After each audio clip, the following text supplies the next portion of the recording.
Here with Sam Tripoli. Tripoli, dude, it's okay. So yeah, we decided it's okay, buddy. We decided just to do a podcast swap. So we're both going to play on a podcast. Doug Stanhope invented the swapcast. I'm glad we decided to do that because shooting 2 in a row, it's like exhausted in the second. Whoever had the second one would have been a low energy. Yeah. We're like, oh, I got the podcast. shit out of I get the first one. We're like the last guy in a swingers party. We're like, I gotta go last. That girl, right? the girl that just banged 1,000 Yeah. guys. You're like next. You're like, oh, it's sloppy. Who would do that? It's like I know that girl gets criticized a lot, but those guys deserve to be criticized too. Yeah, but look at them. They don't really have a lot going on. Really? I think they did. I mean, they're just beat up dudes who just like are trying to. I don't know, man. It's dude. If I show up and there was like 90 guys before me, it's like I'm leaving. I'm done. Even my worst, I'd have been like, it's like the Apple phone. You gotta get there earlier, or else you're gonna wait in line forever. There's some interesting people in this world. Yeah, so I'm glad we're doing a swapcast. This is kind of how I blew up my show when it started. Tinfoil Hat was really nice guys like Doug Stanhope and Duncan Trussell would, I go, hey, man, let's do a swapcast because Doug invented it. Because Doug's like, I don't want to do a bunch of shows. Let's just do one, and we both put it out. I'm like, that's the best idea ever. Yeah, no, I love the idea. Some people get like weird when you mention it. That's why I was thinking I'm going to see if you want to do one, and you came with the exact same idea. I'm like, oh, thank God. Perfect. I don't want to shoot 2 back-to-back podcasts. We'll just both hit upload at the same time. Yeah, and we'll probably hit some crazy shit and get canceled, both of us. And so I've been very blessed, dude, to do some wonderful gigs in my life. And one of the best gigs I ever did in my life was I was in Toronto with Joe Rogan when he did Messy Hall when you were fighting George St. Pierre. Yep. That was crazy, dude. Right? And it was like, I talk about like all the greatest sets I've ever seen in my life. Yeah. And, one of them is Dane Cook at this gig in LA called, what was it? What was the gig called? It was Dublin's. It was this famous show that Jay Davis and Ahmed Ahmed ran, and it blew Dane Cook up. Like people would just go from everywhere. And it was the most amazing thing because comedians for 1 second were on the same level of celebrities and supermodels. That's a good place to be. Yeah, and I remember when Alonzo Bone was up there and he was doing jokes about NSYNC and the room was quiet. And he goes, why are you guys getting quiet? And they're like, because they're in the room. Oh, right? shit. And it was like embarrassing, awkward. So Dane Cook, then I saw Burt Kreischer crush at the Comedy Store like I've never seen anybody crush before. And then, when I saw Joe Rogan at Messy Hall on your fight, because it was such a huge weekend. That was such a crazy week. Can you imagine? I was the main event of that insane week. That was the craziest week of my life. It's the crazy, because like Ari Shaffir happened to be in town. Ari Shaffir crushes. And he walked up and like we were talking and it was like, man, Ari walked up and when he got introduced, it was like Coldplay just got introduced. That's how crazy the crowd went, right? And then Joe Rogan killed so hard. And I go, oh, this must have been what it was like to see like Sam Kinison at his prime, you know right? what I always give Joe a lot of credit for? He always has openers that just crush. I feel like some big stars wouldn't want to bring an opener. None of them do. They bring up the air conditioning units and hat racks. Exactly. When I see comedy, they usually bring up terrible openers, but Joe always brings someone that just kills right before him. But then he comes in and delivers too. And we were just talking out there because we were talking about, Eddie Bravo. Like, and I go on the road with Eddie, and I really do believe this. If Eddie Bravo focused on comedy, he could be Joey Diaz good. I've never watched Eddie B. I really need to see him. Oh, do you guys have any shows in Vegas or anything? Oh, we'll come out here. Yeah, I saw you at Skankfest. Yeah. That's so good. It's so much fun. Those guys are great too. It's like they went through the whole political correctness gauntlet and came out the other side, and now people fly to New York to kiss the ring of the Legion of Skanks, dude. But man, when I watched you like in that fight, it was like such craziness. And we were just talking about what like a killer you were. Like the run you went on, it was so insane. Like you were taking out legends left and right. Oh, that was an insane run. It was like 7 years I went, and it was just going through killers like Carlos Condit, Dan Henderson, Yushin Okami. It was just, but at that point in your life, you're just so laser focused. You're just like, that's all you're doing. You have to be completely obsessed to be doing that. Once I started losing a little of the hunger, that's when you're like, oh, I'm going to get hurt. Yeah. But when you're doing that, it's like crazy. And that GSP fight, walking out in front of 60,000 people live, it was like, I've never seen energy like that other than like when Diaz fought Conor McGregor. And just walk out, I go, holy shit. I looked up. But it was also like when the UFC kind of took this quantum jump, right? Yeah, that fight was a big move forward for the UFC. It was the first one in Canada. Toronto's amazing, by the way. Maybe I'm just like biased because that event was up there and I was treated like it's like great. a god. Yeah, Americans hate on it so much, but man, Toronto is so much fun. Toronto is like what humanity is capable of when you don't spend 50 cents of every dollar on the military-industrial complex. And you just spend it on just like... They get free healthcare instead. Yeah, I know everything. our conservatives always bitch about it, but I'd rather have free healthcare than pay for Israel to bomb kids. Yeah, 100%. And if you study like why Israel is where Israel is, I mean, why we're going? Okay, we're going to Israel already. No, okay, no, okay. We get there later. Soon. But when you study Canada, it's like their health system, and everyone's going to lose their mind, but their health system's built on keeping you healthy because it's free. They got to keep it down to keep and that's why you go there. And the women are gorgeous. Their skin is beautiful. Women everywhere. They're smiling. Their teeth are great. And like even the most conservative Canadian is like an old school liberal, which is what I consider myself. Like I'm not a progressive in any way, and there's things I like conservative, but I wouldn't say I'm a conservative in any way. I relate more to libertarian than anything, but even that I'm not really into. Like I would say I'm anarchist, but I don't know if we could totally have an anarchist system. Yeah, I think a big part of the problem is classifying yourself in a political party because like, then you have to follow the crowd. Everything, I think, independently, I think you're the same. If you agree with everyone on something, you're not an independent thinker. And that's the problem with some of these Trumpers. Like, Trump's really good on some things, but his followers are like a cult. Whatever he says, they follow. And the people that hate him are the exact same way. Anything the opposite, they're like, they just scream and screech. It's just so weird. People can't look at someone individually and be like, this is good, this is bad. Yeah, and that's the way it should be, nuanced, right? It's like that's the most important when you're... it's like I just made this new shirt, and it's that, common sense is the new punk rock. Kind of is. Right? They have common sense above party, above, groupthink, above work, above everything. And like, it's really hard to get there. It's really hard because it does involve thinking. And, what we've seen through social media and everything right now is just like kind of this push for stupid, the easily digestible. So once you start to introduce new data points, this is why people lose their minds. When people are like, oh, there's anti-Semitism everywhere. Well, it's like there's hate everywhere all the time. But that's hate's unique and special when you special laws from it. There's no hate like anti-Semitism. Yeah. And you get into these people and you break it down. It's like, no, dude, you're not unique. It's just new to you because there were all these kind of like protected classes and it's not there anymore. No, exactly. People over cancel culture. Back to punk rock real quick. You mentioned that. Like me, I grew up listening to punk and I loved it. And then I watched all the guys I looked up to turn into complete faggots during COVID. That was so disappointing. Other than John Joseph of the Cro-Mags, he was down as hell. He's my friend. Yeah, he's great. I love that guy. He's awesome. So he's a great interview too. Yeah, I really want to interview him. He's a friend of mine. So I'm definitely going to get him out here at some point. That dude's awesome. But it was just so disappointing seeing that someone growing up listening to punk rock and they're like, stay home, wear your mask, take your vaccine. It's like, fuck you. Yeah, 100%. And you kind of see a lot of the old school liberals kind of turn progressive and not realize that much of the, up until recently, of the cancel culture was coming from the left. Yeah. Through the Obama administration, through Trump's first couple years, it's coming from the left, and they don't understand that.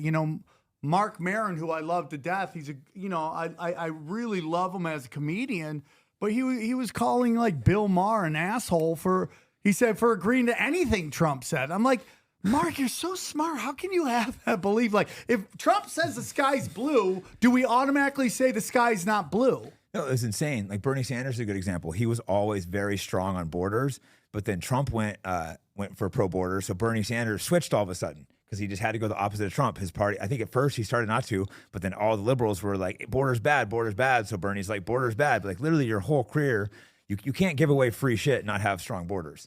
It's not possible. What we have in this country is an economic divide between the extremely rich and the middle and lower class. And the extremely rich, up until recently, let's say like the the LA fires, right?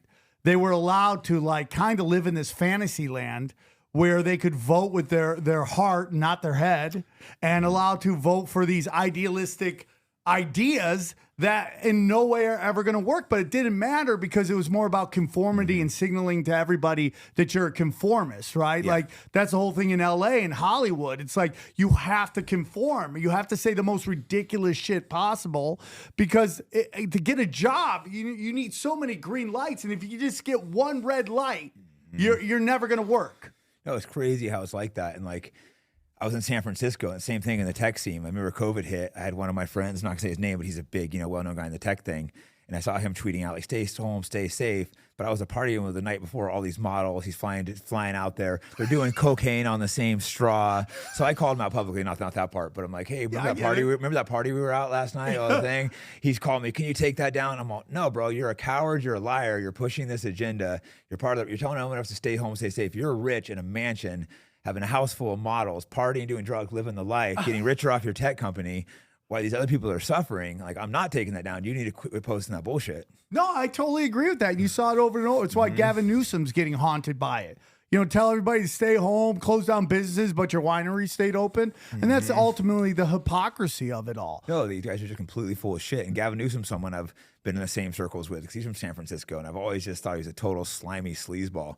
He worked out at one of my psycho. Yeah, he worked at one of my friend's gyms. My friend was always like, "Why won't you ever like shake his hand or anything?" And I'm like, "He's just a piece of shit. What am I doing with him?" My friend later's like, "Man, you were right. I should always listen to you. You're always right about people." I'm like, "I told you." Him and Trudeau are the exact same guy. Charismatic, good looking, that makes progressive white women damp down there, and they'll just vote for him. It doesn't matter. And I lived in LA when we were having the recalls and all that stuff, and it didn't matter. Like, I would listen to people bitch. I would listen to them bitch. Crime's out of control, drugs are out of control, homeless out of control, everything's too expensive, and then just keep voting for the same motherfucker because the theory of hate is worse than actual street level problems. Oh, it's insane. I can completely relate living in San Francisco. Everyone was watching. It was just deteriorating. Everyone's seeing it. They're bitching about it, and they're voting the same. It's like, what is wrong with you people? They finally went so far. They brought this district attorney in. He ran on a campaign of making jails equitable. That would mean you'd have to charge like white people and Asian people more for the same crime as black people. He was so bad they recalled him. Yeah, well, because it's ridiculous. Yeah. No, it was insane. It's like he literally didn't want to put black people in jail. His parents, they were Jewish, actually not white. They by weird coincidence. Yeah. I thought the guy was white before, but then I realized he wasn't. They joined a terrorist organization of a black terrorist organization to overthrow the government. They killed a bunch of cops. So his parents were in prison for literally killing cops. And this guy runs and becomes DA, and he runs on the camp, something Burdoin or something. They're part of the Weather Underground, his parents. Yeah. And then they joined some other organization. They literally killed cops. They're in prison. This guy hates cops. And Sam Tripoli, let's elect this guy for our DA. It's unbelievable. And then you go, did they elect him? I mean, maybe. I mean, dude, they had to get the Bolsheviks in. They're the Bolsheviks. And this is why you can't destroy America from the outside. You can't attack America. You can't do any of that. You have to do it through subversion. And it's Bolsheviks. And Karen Bass and Gavin Newsom are Bolsheviks. Their job is to destroy from within. And the fact that we're struggling to get enough signatures to recall Karen Bass is absolutely insanity to me. So what they're doing right now in LA is they're making it so there's like what's it called? A moratorium? Is that the word I'm looking for? Where they're going to, you don't have to pay rent. Because the fires, or the fires in this section. How bad were the fires, by the way? Like, oh, bro, it was crazy. Was it really as bad as? I remember terrible I was flying back from Spokane, and I was on a recovery meeting, and I was on Zoom, and I was just driving on a 405, and I look over, and hand to God, I'll show you a picture. I got it. It looks like Mordor, dude. Wow. Like just fire and brimstone, and it was like the craziest shit I've ever seen in my life. And then the next day, I was with my kids at the park. I look up, all smoke. It's just all smoke. And then the next day, gone. It was the weirdest thing I've never seen so much fire in my life, and then just gone. Just went away. Huh? It just went away. How did they explode so fast? Was there a bunch of arsons happening, or you don't know? Oh, yeah, it just seemed like it was like, it's a it made really no sense to me because LA never just burns like that. So this woman hits me up in my Instagram DMs, and she's like, I got to ask you a question. She goes, I was looking at houses in my area. And they have this new kind of rating for forest fires on your house. And she goes, the houses all around me have like a 90% chance that it could burn down, right? My house has a 10%. She goes, I don't know what that is. And I go, could it be smart meters? And she hit me back. She goes, holy shit, you might be onto something. My house doesn't have any smart meters. What's a smart meter? Smart meters are these kind of new meters that the electric company, in particular PG&E, have put in.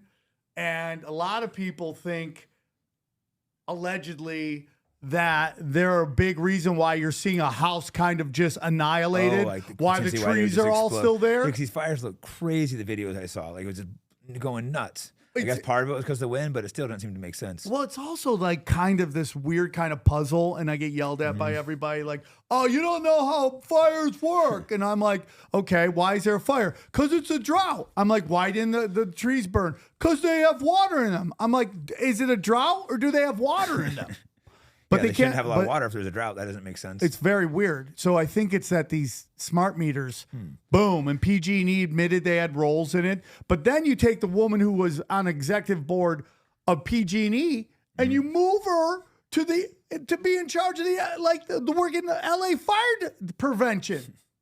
And this is what I'm talking about, Bolsheviks. So it doesn't really add up, yeah. They're brought in to destroy from within. It seems, you want to hear another weird one? You might have already seen this. Okay, the guy who's in charge of the police, I can't think of his name, during the Vegas shooting, switched him to Maui fighter. Now he's being alleged being part of the P. Diddy thing. And P. Diddy thing is, a lot of people think, is a blackmail operation for, the same people. But did you hear what he did? He helped a girl got raped and then he brought her back to Diddy, I think, or something insane. No, he got called in. He put on like a California Highway Patrol outfit.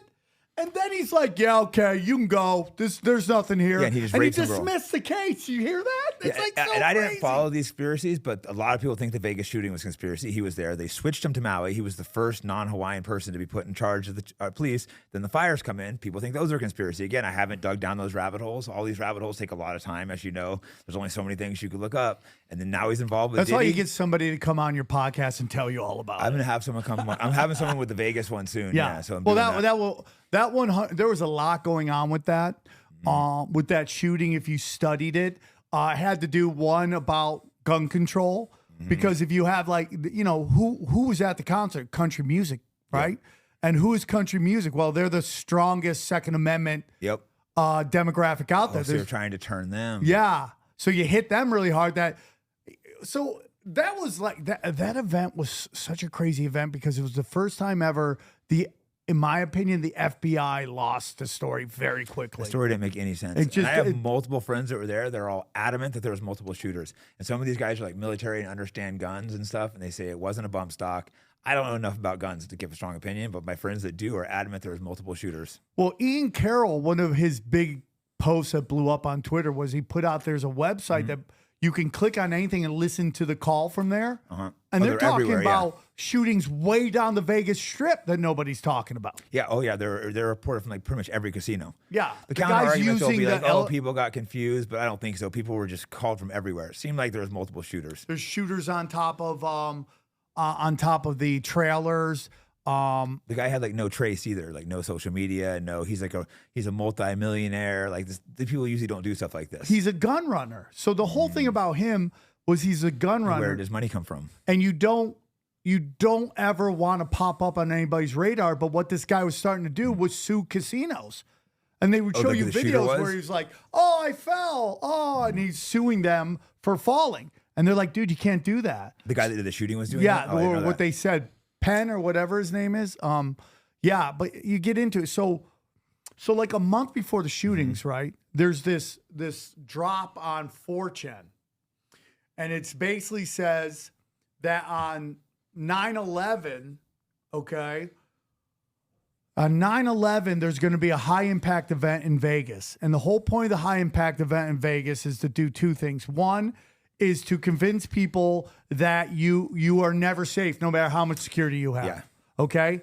The second one is to bring in scanners into these hotels, body scanners. They want the body scanners. Right? So they're like, oh, dude, we got to make sure these, people bring guns and we got to have body scanners. So the guy says it's going to happen on 9/11, which was the next day. It didn't happen. Because in my humble opinion, he saw 10. He saw 1 0. He goes 9 1 1 0 1, which he took as 9/11 on 2001. Yeah. But what I think what that number was Route 91 on 10/1. Interesting. Which is the day the shooting happened. Well, there is stuff with the numbers. Well, one of the main guys in this company that sells the body scanners, he also helped write the Patriot Act. He's also a dual citizen with Israel. Oh yeah, for sure. So who is the oldest Zionist hotel owner? Strom, what was his name? Like, he passed away. He's the one that Adelson, right? Oh, that's the one that funds Trump. Yeah.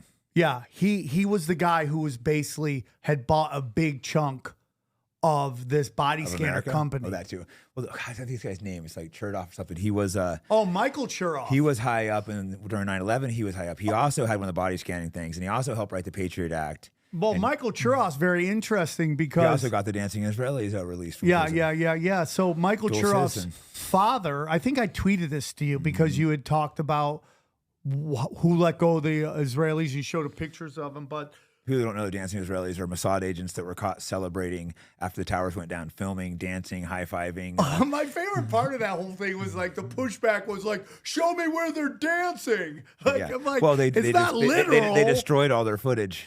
Well, it's not literal. Like, it's like people as we're recording this is during the NCAA tournament, which is called the Big Dance. Yeah. Nobody's dancing; they're playing basketball. But if they're filming the world, if they're high fiving when the World Trade Centers are going down, and that's their biggest argument. Oh, show me where it says they're dancing. It's like, bro, it's not literally dance. It was them celebrating.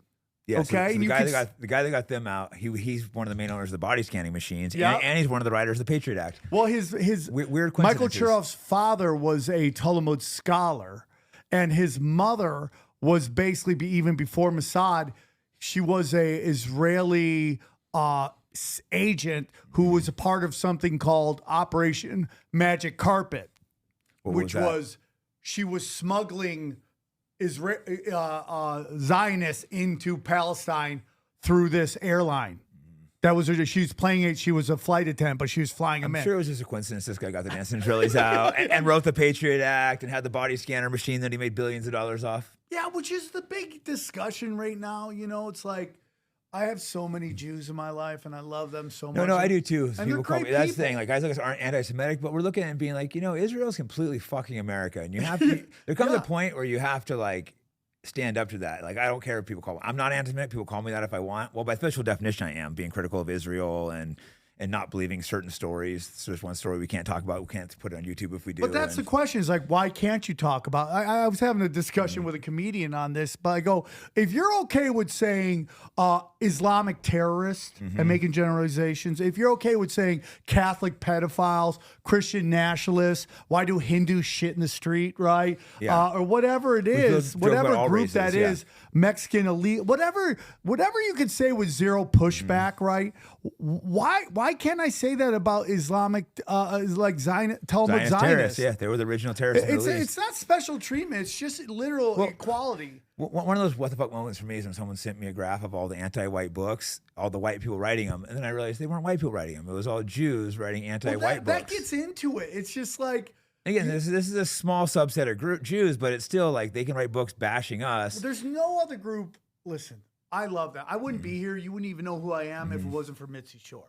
I'm not asking for. I'm not talking about special treatment. I'm just talking about equal treatment. Exactly. That's exactly what I'm at. I want equal treatment. That's it. Like I said, I still have lots of good Jewish friends that understand. I have a few Jewish friends that aren't happy with me. My girlfriend's Jewish. I've lived with her for 22 years. It's possibly anti-Semitic. And even she and it's just like listen, it's like it sucks because I think people are getting fatigue already of this, which is really sad because what it is it's new data into a brainwashed, programmed paradigm.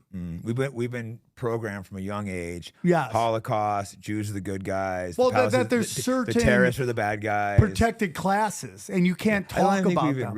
You kind of realize everyone always did know. Oh, you can't say anything about Jews. You can't think about the Holocaust. That was the one thing. Like, oh no, you can't say anything about that. And you got ran out. Like even a conspiracy theory. Oh, but don't mention the Holocaust. Yeah, so when this JFK thing drops, this file drop, everything that's in there, people from our world have seen 1,000 we've already seen it. There's nothing new about it. But it's new to a lot of people. And the initial reaction was, oh, you're just blaming the Jews. I'm not. Oh, it's the Jews that did. I go, but it is Jews that have done it. I blame the Jews for what they've done. There is a segment of the people that did it. Exactly. It's Jews who did it, but like America's done bad things. They don't go, you hate Americans. Yeah, I criticize America all the time. The whole point is that the whole point is, it's like if there is data and evidence that a foreign government and a foreign intelligence agency was involved, that needs to be discussed. Yeah, it's a big fucking deal. And Ben Shapiro goes, who cares? You see the video of that one? So yeah, I was telling Tino here. It's like, he's like, it happened a long time ago. I don't care. I'm like, Holocaust, Holocaust, then, right? It's like, who gives a shit? But it does. But it's just an interesting thing. It's like, I had a guest on who's breaking down the JFK assassination, and he was telling me that every year there is a giant event in Dallas in which everyone comes and they just all talk about, they get speakers who are experts in the JFK, and they all give presentations. And he goes, every year, there's one guy that steps up and says Mossad was involved, and he gets booed. Really? So even the guy studying it tried to deny it. Wow. But even think about what that means, how emotionally captured you are. The emotion gets into you. Oh, you can't talk about this. Well, it's like you're here saying that an intelligence agency and a government and possibly a criminal organization is involved in this. But when we say another government and another intelligence agency is involved, you boo it. And CIA was definitely involved too. It wasn't just Mossad. For sure, CIA was involved. Well, they're all the same. James Angleton, and he was 100%. We already kind of knew that, but the dump showed that. After he died, Israel did a secret ceremony to give him like a tree planting for someone that's done something great for the country. Yeah, 100%. Well, if you get into it, dude, I mean, how deep do you want to go? We can touch on it a little bit. Okay. I want to hit a bunch of you go, Sam, bit, where's it go? And this is where we're going to lose the other side, the people that want to be like Jew world order and shit. But like, I think there's even layers above that. Okay. And it gets into like,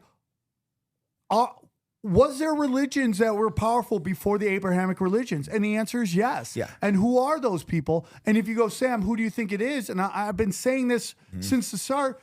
It's the Babylonians, and it's like this group called the Black Nobility that nobody talks about. Yes, so, I don't know anything about this stuff. Yeah, I'm curious. Go more. Yeah, I'm curious. This is how say a little more about knows this. About. There's I'm not curious. a rap group called the Black Nobility. You'd think there would be a group called the Black Nobility if they knew about it, but it's just these old banking families that go way even past Rome that were here long time ago and worship very old gods. You know? It's almost like a devil god or something. It's, well, dude, you get into human sacrifice. Human that. Sacrifice has been all through human history too. It's one of those like dark rabbit holes that seems too insane to be true. But you start digging and you start being like, oh man, like certain stuff I can say for sure. This stuff I don't have a strong opinion on, but you just start looking at it a little bit and you're like, man, shit might be crazier than we think. No, it is crazier than you think, and it's deeper than you think, and where we live is more special than you think. I always say this: conspiracy always leads to spirituality. Yeah, I know. Always. It kind of does, because I mean, clearly there's what else are they lying to you about? Plus, if there's evil, there's got to be good. You see the evil of certain people. 100%. There's got to be good, and demons and human sacrifice, and there has to be good and God too. So I have this theory, dude, that the United States didn't actually win the Revolutionary War, that it was presented as that, so that we would build everything up and eventually they would come in. I believe the Revolutionary War was the Bank of England separating the new territory from, or the territory. And we could go, how new is it? Because we can get into the Moors. I'm part Moor. Yeah. I'm Sicilian, which means I have Moors. And Moors most likely were in Florida way before Columbus ever got there. And there's a good argument and a good discussion that a lot of the slaves weren't brought here on boats, but they were actually they were already here. They were Moors. Yeah, I've heard people say I haven't looked. I'm new to all the conspiracy It's great. Stuff, you'll love it. But stuff I keep stumbling across keeps being true. So I'm like, oh my God, these people I thought were, I never really paid attention to politics. I was so focused on fighting. But then when you start seeing certain conspiracies that are definitely true, it makes you start questioning everything. So you start going deeper and deeper. By the way, I love your podcast. I just watched it a couple weeks ago. When we talked about coming on, I went and checked it out, and I love what you're doing. So many interesting guests, conspiracy stuff, but really interesting. That Catcher in the Rye I was listening to, that guy. Oh yeah, that was so interesting. But that's it. I can't remember what guest that was, but that was like so interesting. He was getting into the Catcher in the Rye, and show too. He was talking about the Austin Killer and the Catcher in the Rye. It was like the trigger words in William Ramsey. Yeah, it was so interesting. Great yeah, I never heard the guy, but that was such an interesting Anybody episode. on my show you want on your show, just hit me up and I'll connect you. You had so many interesting guests. Like I'm trying to do a lot of different things, but some of that type of conspiracy stuff. I think it's good to mix it around. But so when we look at the Middle East, right, we look into like, do you know that all the territories or the borders of all of the Middle Eastern countries were not made by the Middle Eastern countries? I didn't know that, yeah. They were made by Britain. Yep. And they were written up terribly. They tried making it. I think it was a girl, right? They tried giving her a movie like what a hero, what a great job. She did such a terrible job. So she breaks them all up, and you really study. If you study Saudi Arabia, it's a very interesting story. The Saudis were nomads. They were just roamers, and the international banking cabal discovers oil below them. So they go to them. They go, "Hey, man. Can we make a deal with you? We'll set up the apparatus in which you can extract your oil. You just have to agree to a couple things." They go, "You can charge anything you want for oil. We don't care. You just have to agree to a couple things. One you have to do is deposit all your money into our banks at a 50-year fix. Deposit, not just interest. Deposit, meaning they can't pull it out for 50 years. All right? And then on top of that, you have to invest in America. You have to buy stuff in America. So the Saudis, they don't know, they're new to this. They're like, yeah, let's do it, right? So anyways, so they set up the apparatus to pull the oil. They're pumping the oil everywhere. And, because you want to control the Saudis. Why? Because Saudis control Mecca. Yeah, and Mecca controls Islam, Islam, right? And then there's a black cube right there in the middle of it. The black cube thing, I'm trying to figure that out. That's a little puzzling. That's where you get into the black nobility, a huge rabbit hole there, but I haven't gone down that one yet. That's the Babylonians right there. That's Babylonian sorcery. What is that? What that represents the black cube? Yeah. Even like New York, they have a black cube up. Like you see random places like black cubes. You're like, what the hell? Yeah. Why is this black cube here? It's super interesting. One of the intelligence agencies at 9/11 was Black Cube Intelligence, which is a privatized Mossad agency that did not show up on 9/11 that day. They happened to not go work with Lucky Larry and all the guys that happened to just not go to work that day. Good luck. You study what happened was, okay, so they're extracting this oil, and all of a sudden the price of oil just shoots up because the Saudis are like, it's $3 or whatever it is, and everyone's like, what the fuck? Oh, and then they come up with all these crazy reasons for why gas goes up and never goes back down. It just keeps going up because they make up the number. Mm-hmm. Remember when there's this whole thing with peak oil? And we're going to run out of oil. I think, remember like 20 years ago, we're going to run out of oil in 20 years. It's been 20 years. Oil, I believe, is God-given and it's replenishing. And so they'll never run out. So you have this thing. So they locked it in. What they would take with the Saudi money is they would start running the IMF would start loaning out money to these third world countries with these insane criteria to pay it back. Mm-hmm. And you were never meant to pay it back. Basically, yeah. So because the whole deal was if you default on this loan, we're going to take all your natural resources. And this is being done by international bankers more than a country? Forever. But the IMF, that's like international bankers, right? Not necessarily a country. It's called the International Monetary Fund. Yeah, they're a big problem, I know. They're like, during COVID, I know they were like, who was it? One of those presidents didn't want to shut down, so they offered him like millions or $1 billion to shut down, like to bribe him to close his country down. Yep. Who was that, Belarus or one of those? I can't remember. I could be wrong with the country. Well, they assassinated half the African country leaders that wouldn't do it. They just went in there and assassinated them. Yeah. So they lend out the money gets lent out, and after a while, these banks, these countries, like, we're not paying you back. This is a ridiculous thing. So it means they default on the loan. Well, then the bank goes to the Saudis. Hey, all your money's gone. These people aren't paying back the money. Yeah. And they freak out. So what do? Because part of their deal was they had to buy all this, invest in America. They bought a bunch of farmland, and now they sell it. Because they got people at home they got to take care of. Yeah. They sell all the land. What happens to the price of land? Goes up. Boom.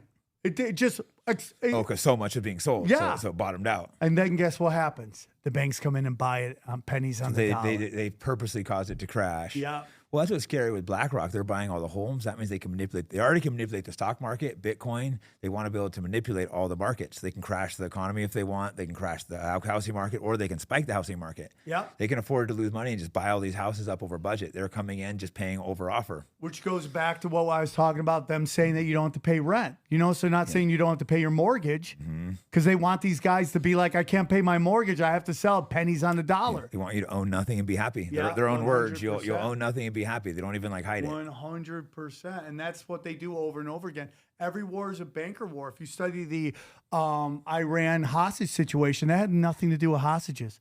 That had everything to do with Chase Bank had given the had made a deal with Mossadegh. No, Mossadegh was a good guy. I pronounced his name wrong. It was the Shah. They had made a deal with the Shah, and the Shah didn't go through the proper avenues to take the money, because when the bankers loan money, they want corrupt guys in, so they'll just keep the money and then they default on the loan. When Mossadegh gets in, I probably pronounced his name wrong, he gets in because he was duly elected. He looks at the deals, he goes, these deals, this didn't go through the proper channels. We're not going to pay these back because you have to go through their Congress to take these loans. Well, Chase Bank is already flipping out because they have such a low rating with the Federal Reserve right now. And if they don't get their money back, it's going to destroy the bank. Yes. So what happens is Henry Kissinger, a Rockefeller, and one other person, they get the Shah and they bring him to America. Okay? They bring him to America. Well, the Iranians are pissed because they just voted him out. And they're like, hey, man, if you try to install him again, we're going to take hostages at your embassy. So what they did is people don't know this, is they went in and they took hostages for 3 days just to show them they could do it. Yeah. And Chase Bank wanted that because Jimmy Carter has just gotten in and didn't know how to do jack shit with diplomacy on an international level. And they wanted them to they want Jimmy Carter to basically put sanctions on Iran. Yes, it's crazy. Unfortunately, I don't remember the details, but my dad was a Green Beret, and he was stationed in Iran doing stuff, I believe, for the Shah. I wish I would know details because he's passed away now. And he was very anti-American government because he was doing what he felt was really bad, terrible things, And it's just, I said, I wish I would have got all the stories from him. I was a kid. I'm just like, oh, who cares? But he was doing things that he felt were really unconscionable and bad for Iran, for the Shah, I believe. Well, if you study, people are always like, oh, these fucking muzzies. I fucking hate these muzzies. You're like, well, what happens is the United States, the Western intelligence agencies go in and they assassinate or they overthrow the moderates. Well, that's it. He was involved with these terrible operations, and he's just like, we were the bad guys out there. Don't ever join the army. Yeah, they assassinate the moderates and they install crazy people, extremists, and that's why you get extremist stuff. Yeah, because it's complicated in the Middle East. I'm not going to sit there and say Saddam Hussein are good and Assad are good. But these are tough countries. You need a tough ruler.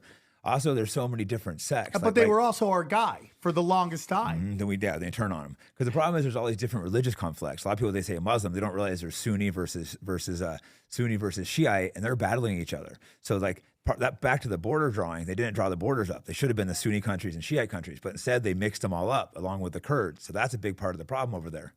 And that's what they want. They want chaos. They want divide, exactly. Because they want to control, again, going back to Saudi Arabia. You want control Saudi Arabia because you control Mecca, and you want control Israel because Israel is a land bridge.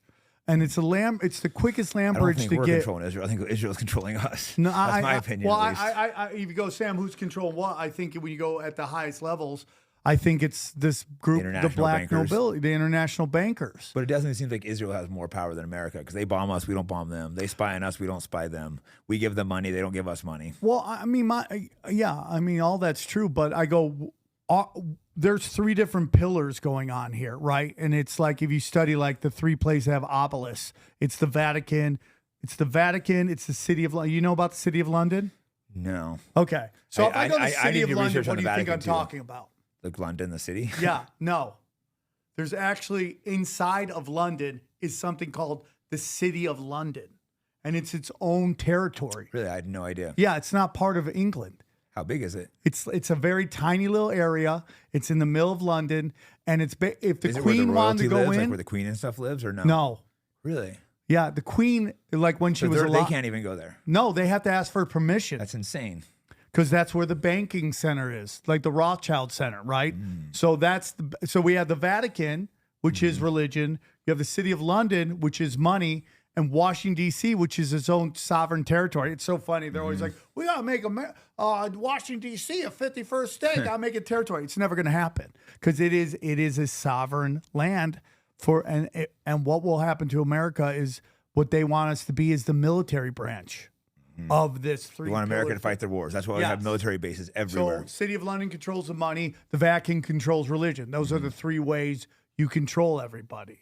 And it is of my belief. You're a Christian? Or? Yeah, I'm a Christian. Probably not a fan of the Vatican, correct? No, I'm not. I think it's dark arts. I have a lot of Catholic friends, and the same thing I do with Muslims, Jews, and Catholics. I'm like, whatever the structure's doing, I don't think that's your relationship with God, which should be with yourself. You don't need 100%. The Vatican. And I haven't done research on the Vatican. I really need to do some digging in the Vatican because it does seem like there's some dark stuff going on there. Yeah, I mean, it's super. I need to listen. Any group, anytime you go up the power structure of the pyramid, it gets more and more psychopath. And that's my whole thing. Whatever the group is, you have to recognize that the people at the top don't have your best interest.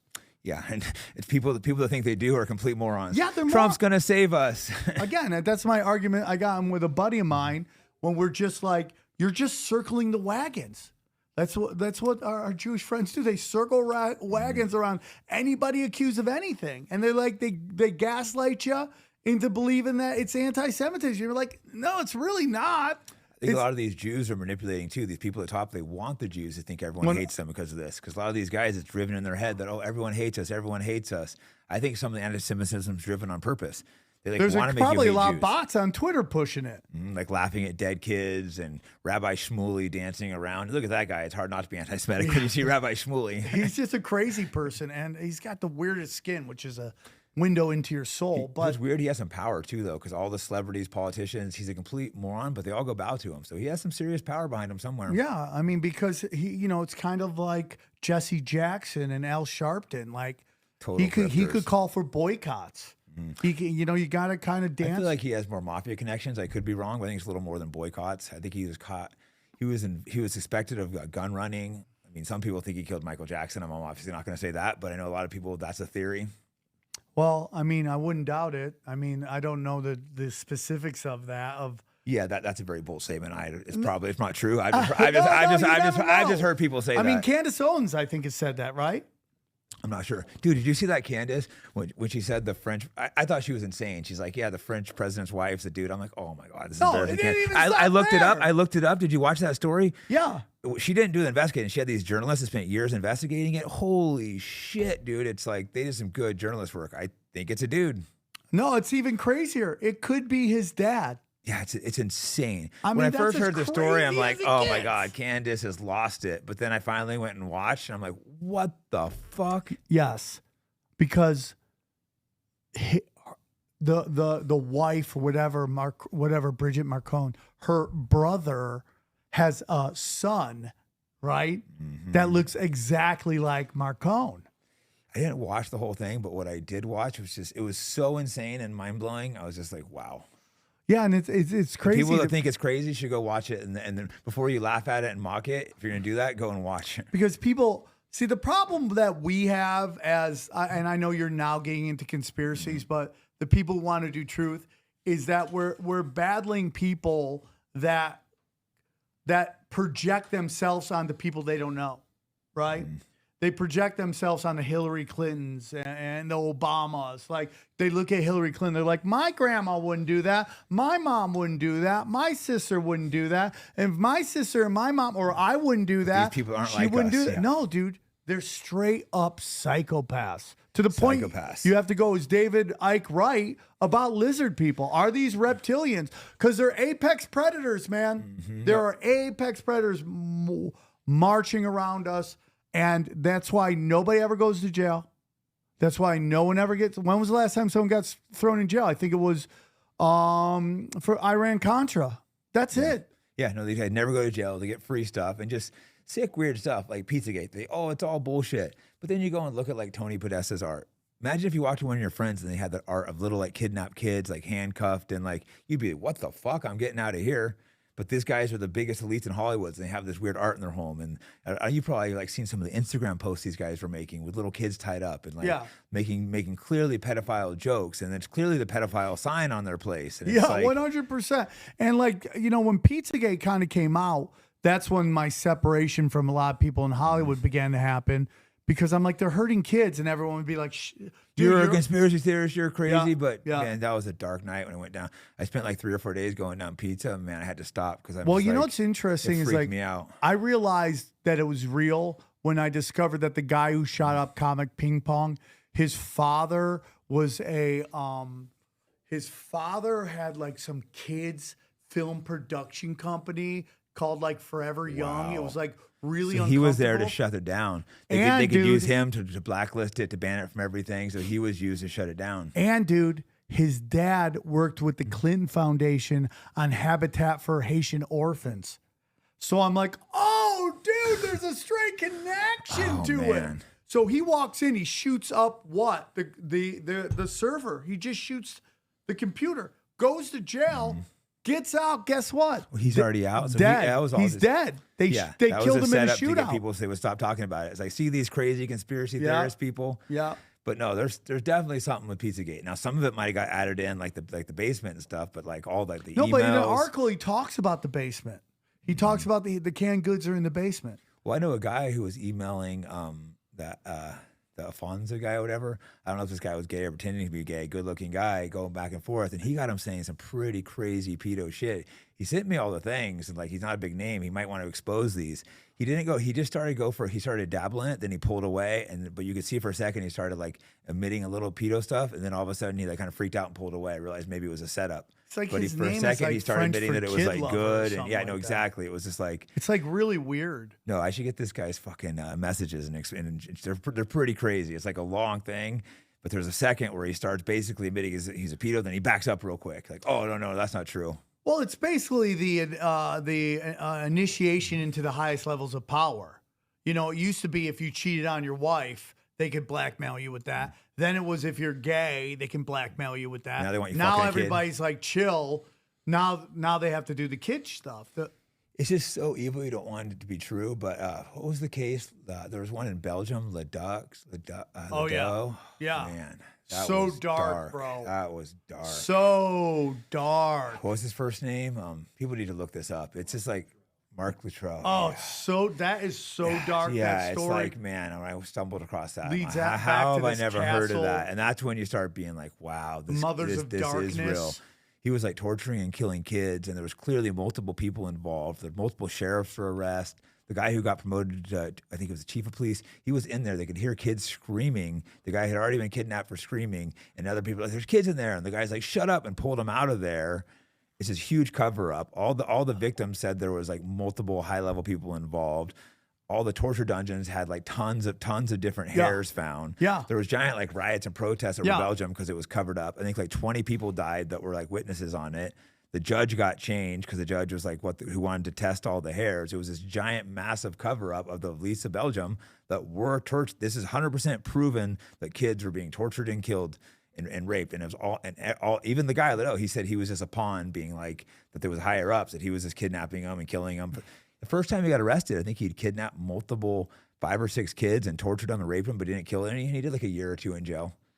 I mean, if like you even Epstein, you start watching about you start seeing all these hot teachers getting busted, right, for hooking up. That's just low level shit. Yeah, they want you to think they're doing something, so they arrest low level people. All the people getting arrested are just low levels. Just so we're working on it. We're fighting against it. It's like, no, dude. It's the highest levels. And then Hillary Clinton in 2019 had like 5 or 6 people get busted and be not just busted, but on trial for child sex trafficking, and nobody said anything. Like the John of God, El Chapo was that. The Nexium, Jeffrey Epstein. There was one one more. I forget that she was involved with. But like, that's just 1 year. Yeah, and there's like the body count. I haven't done research on that either, but that seems like it's a little bit like real. That kid, that the Clinton body count. It's 90 people. No, people think it can't be true because it sounds too wild. But then you see like the Lido in Belgium, which 100% is real. So if that can be real, why can't that same evil? It just seems too evil to grasp, I think, for a normal person. Yeah, people can't. And be careful looking that story up. It shakes don't you, look, especially anyone that has children. It's like it's dark. I had a disconnect with people I was working with in LA because I would be like, you guys, dude, they're hurting people. They're hurting children. And, this one guy goes, hey, dude, you have more integrity than I do. And I go, yeah, man. I had a conversation with another comic of mine. It's like, why I can't be quiet about what's going on in Gaza. I'm like, the pictures are the kids the same age my children are. Exactly. I can't just sit there and be like, this is okay. Yeah, I have integrity. It's funny when people call me a grifter. It's like, you know how much money I've lost from my stance? If I was a grifter, I'd be like, yeah, Israel, yeah, Trump on the right, but I just can't. I see this and I just can't support it. And I've been to Israel and stuff too, so I've seen it with my own eyes and I've seen how they treat these people, and it's disgusting. Anyone that doesn't speak on that, you're a fucking coward. But it's like, again, going back to like the land bridge that I was talking about, it's like if you want to take over a territory, you create a conflict, fund one side with guns and money, and then the other side just gets murked and they just keep grabbing the land because you want to control the land bridge. I said this before, and a good friend of mine who really gets it told me I was wrong about it, but like, it's all about a canal too. Putting this canal right down through Gaza, because right now everyone's using the Suez Canal. Yep, they want that canal there. And there's all that gas off there too. Yeah. I mean, I also think oil is like a big, like, oh, it's oil. But I think when you go into it's like way deeper, man. And like a lot of it is spirituality. If you study like the Greater Israel Project, a lot of it is like just like old Mesopotamia, dude. Yeah, they want that land. They want the old gods want to come out and that play. They really want this land. That's why everyone's like, oh, why don't the neighbors take them? It's because they know they want the rest of the land too. They're not going to stop after they clean out the. If everyone's like, Egypt should take the Palestinians. Well, everyone knows if they take the Palestinians, they're never going back. Yeah. Well, why doesn't Egypt take the Jewish people? Yeah. Yeah. It was the Palestinians' land first. We're in this kind of thing right now, which is super interesting, where there's all of a sudden these Hitler dick riders everywhere trying to convince themselves that Hitler was a great guy. And so like when you look at Hitler, like there's 100% of the people. 95% of the people think Hitler is the worst human being to ever live in the. I think he's getting a lot more popular. People already thought that a year ago. A lot of people like Hitler now. We were talking about. I had a joke about this, and sometimes I'll put out jokes that maybe the crowd doesn't get, but in the room. But I know my fans will love it. And I was doing a joke about how if we had a basketball team full of genociders, Hitler wouldn't even be starting. Right? He would be coming off the bench. He wasn't one of the biggest genociders. Like he probably wouldn't even be first guy off the bench. There's way worse people than Hitler. Like Netanyahu probably comes off before Hitler comes off. But you study it, so 95% of the people think Hitler is the worst human being that ever lived. I would say like 85 now.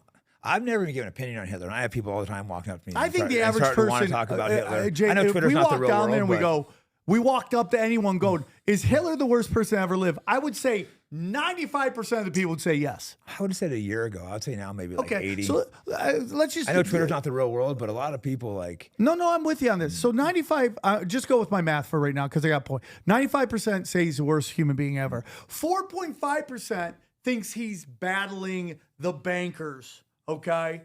But I think the right percent is the 0.5% that think he was a British spy. And he was sent in to destroy Germany from the inside. Because at the end of the day, they got everything they wanted. He did help in some ways, but he did. But you have to understand there's a game that has to be played. I don't know if he would give interest-free loans to married couples if he was a spy. The bankers wouldn't want that. I go, if we want to play a game, right? We want to play this game, and we want this character to be seen in a certain way. That's what you do. You have the media him turned him that way, but he was loved at the time by his people. It's the media turned him into the most evil man ever. Well, so the whole discussion becomes whether he's a Rothschild or not. And what they tell you is the OSS said that. No, it wasn't the OSS. It was his niece he was molesting that was telling everybody that he was a Rothschild. And those who deny that he's a Rothschild cannot tell you who his biological grandfather is. Who says, I mean, I've heard the Rothschild thing, but I'm very skeptical on it. His grandmother. I don't think he would have been expelling the banks if he was a Rothschild. He did help Israel get But you got to though. understand, like, that is the game. Because so there's a lot going on with Germany. England, the Bank of England, the England Empire was very scared of Germany and its manufacturing capabilities, its science, its technology, and they were very, very afraid of it. And then you can go even deeper in, and you can go into this biblical prophecies that I've been told about by a friend of mine who, I mean, like my best friend from high school. I have about 8 guys, and we all talk all the time on the text. And one of them is like, he left college in like 91. He went to college in 91, came back religious, and he was like very much into like he would say, and he still does to this day, that he celebrates Christianity the way that Jesus did, not the way that the church tells him to. Yeah. Okay. But he would I'd always come home from college. I went to UNLV. I'd come home from college, and I'd have to go through the Jesus spiel with him. Where it goes a little too much. But I didn't mind it because I was a religious guy, and I would like to hear what he has to say. I always love data. I'll listen. So he would always give me his pitch, and I go, okay, that's interesting. So one summer, he asked me to go out to his church, and they were playing like the guys in church had a band, and they had these original songs. And this was like in the 90s. And they sang about two towers going down. And I remember hearing that, and I go, that's super interesting. What does that mean? And then the towers go down. I'm like, damn. Netanyahu talked about that as well. The towers would go down. Yeah. So I called my buddy Tony, and I'm like, dude, you guys are singing about that way before it happened. He goes, yeah. So then he starts telling me all this stuff.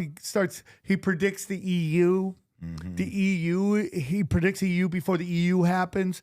And a couple things he's told me, like a couple other predictions, is that the EU is going to step into Gaza soon, or at some point they'll step in and start to regulate it. And you already see, like, I have a podcast called Cash Daddies, and you could already see that European weapons manufacturing, their stocks are going up because Europe is eventually going to have their own military. As they get involved, and that's when they step in. But his prophecy has always been that there will be a war between the pagans and the lost tribes of Israel. And he said to me, the lost tribes, the pagans, like that.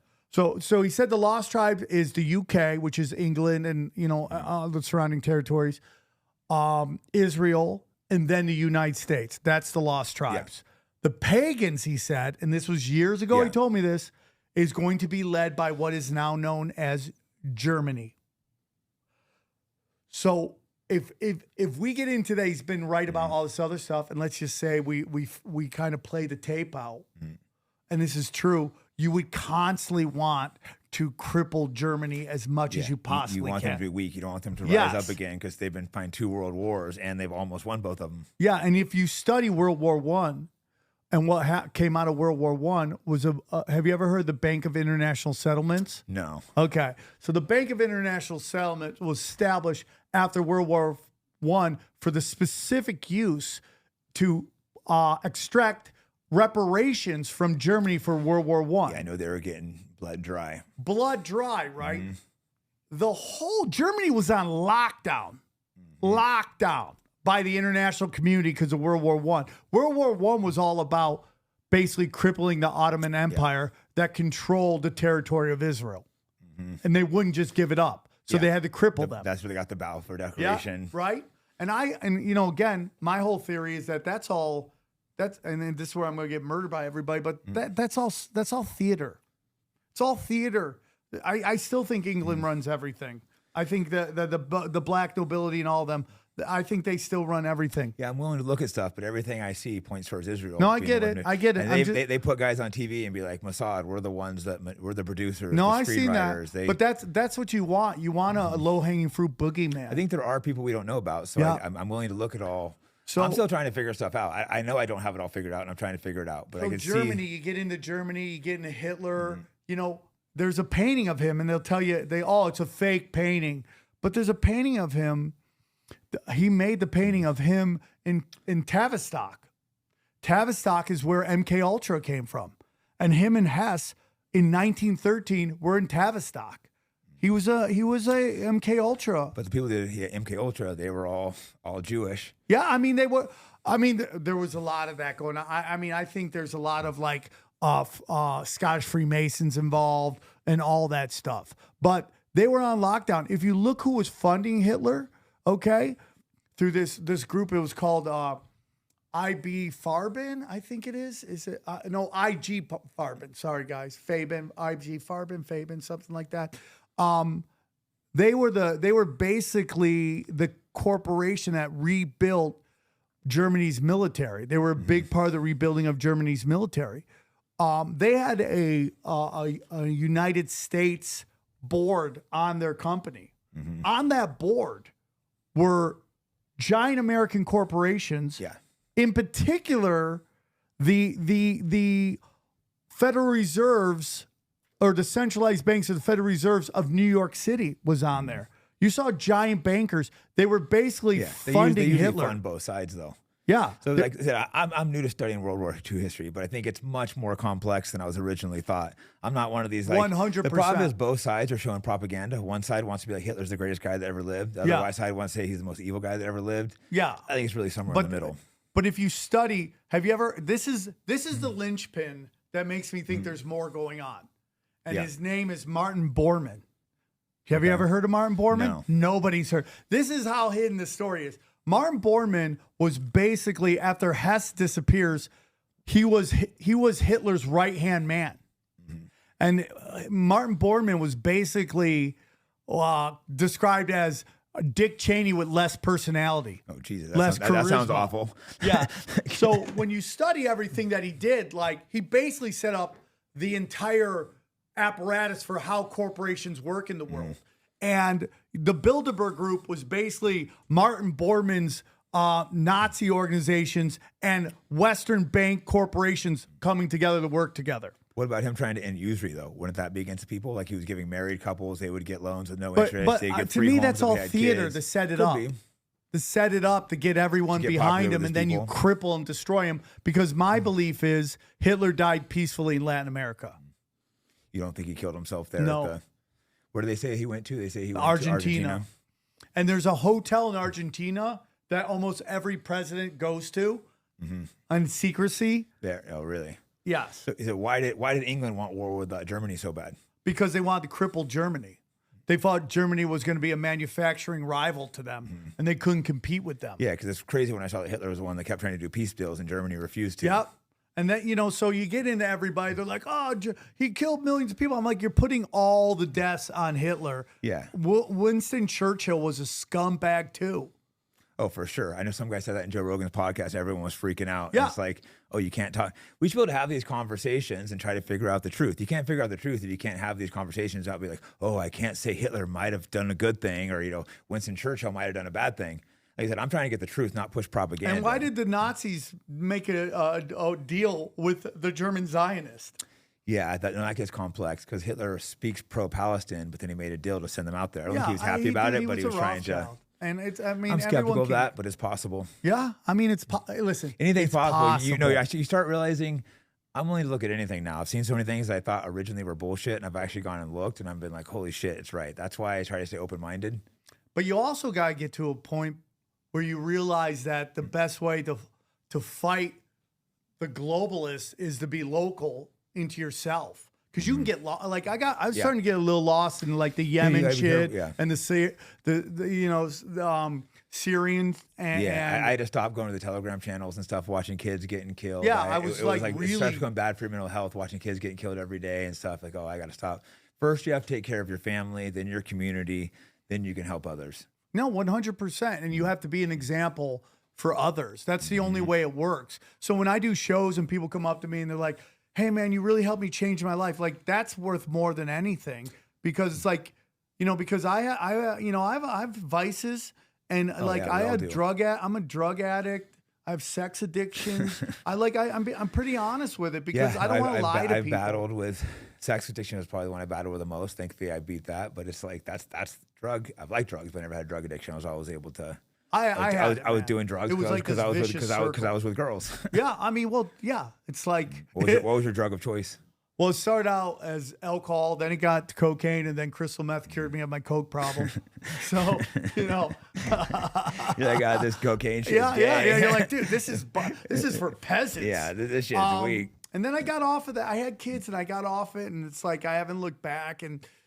So I'm like really honest with my fans. Dude, I'm functionally illiterate. It's good to be honest. It's good to be honest. Honestly, you don't have to lie and remember what you said. It's just good to be honest. Like I fucked up a lot in the past. I try to do better. I'm gonna fuck up again in the future, but I've done all you can do is try to be a better person. Yeah, that's it, man. And I always tell people don't do crystal meth. I've done that a couple times when I was young, and the high's great, but the come down's not. Yo, dude, it's awful. But it's like, I went to a therapist for a short time, and because speed and sex addiction is like peanut butter and jelly. I hear those mix really bad. Thankfully, I was doing that before I could get any pussy. Yeah, dude, it made the worst things the best, bro. You're like, this is the sex. I was setting high scores on Pornhub. I was like, dude, my favorites list was like 70 pages deep. I'm like, saw it, and you just like it's low vibrational. It's like either you're getting closer to God or farther from God. Yeah, no, you're 100% right. And like I said, I have friends that have done like the crystal and the sex, and they've fallen into that, and they say they can lose it in that. And the porn, that's such a low vibration thing. 100%.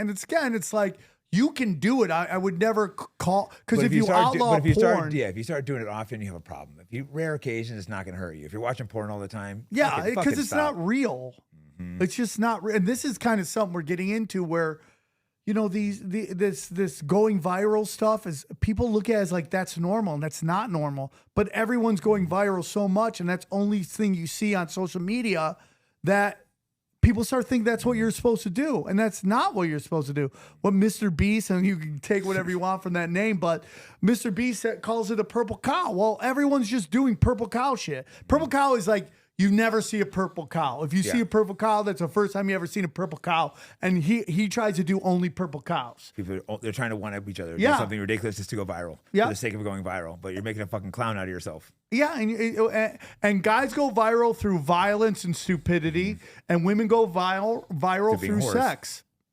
And it just keeps getting crazier and crazier. I do think the younger generation is a little better than us. They're like actually, I think, having less sex, pushing it less. Not all of them, but I hear some of the young people. Right, dude. I'm like surprised because when you're young, it was all about how can we chase girls? Like you're competing with your friends. I don't think they're doing that the same. So I think it's maybe a positive thing. Well, I think that it's the best time ever. People can hate Twitter all they want and it's toxic all they want, but I'm like, I really do believe it is the greatest town square we've ever seen. It's like a global brain. It makes it harder for them to lie because we can get stuff like that. You present your idea and you find out real friends there. It's like I think it's great if used right. You gotta be careful not to use it too much. I've been like, all right, I gotta cut my Twitter time back. Yeah. You gotta cut back a little bit. I was getting paid good for a second, but you cut my pay. It's probably a good thing. So like before I could use it, like I'm making good money on here. I can tweet.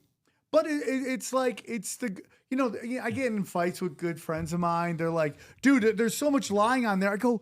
That's the mainstream media. They lied us in. Yeah, they lie more than Twitter.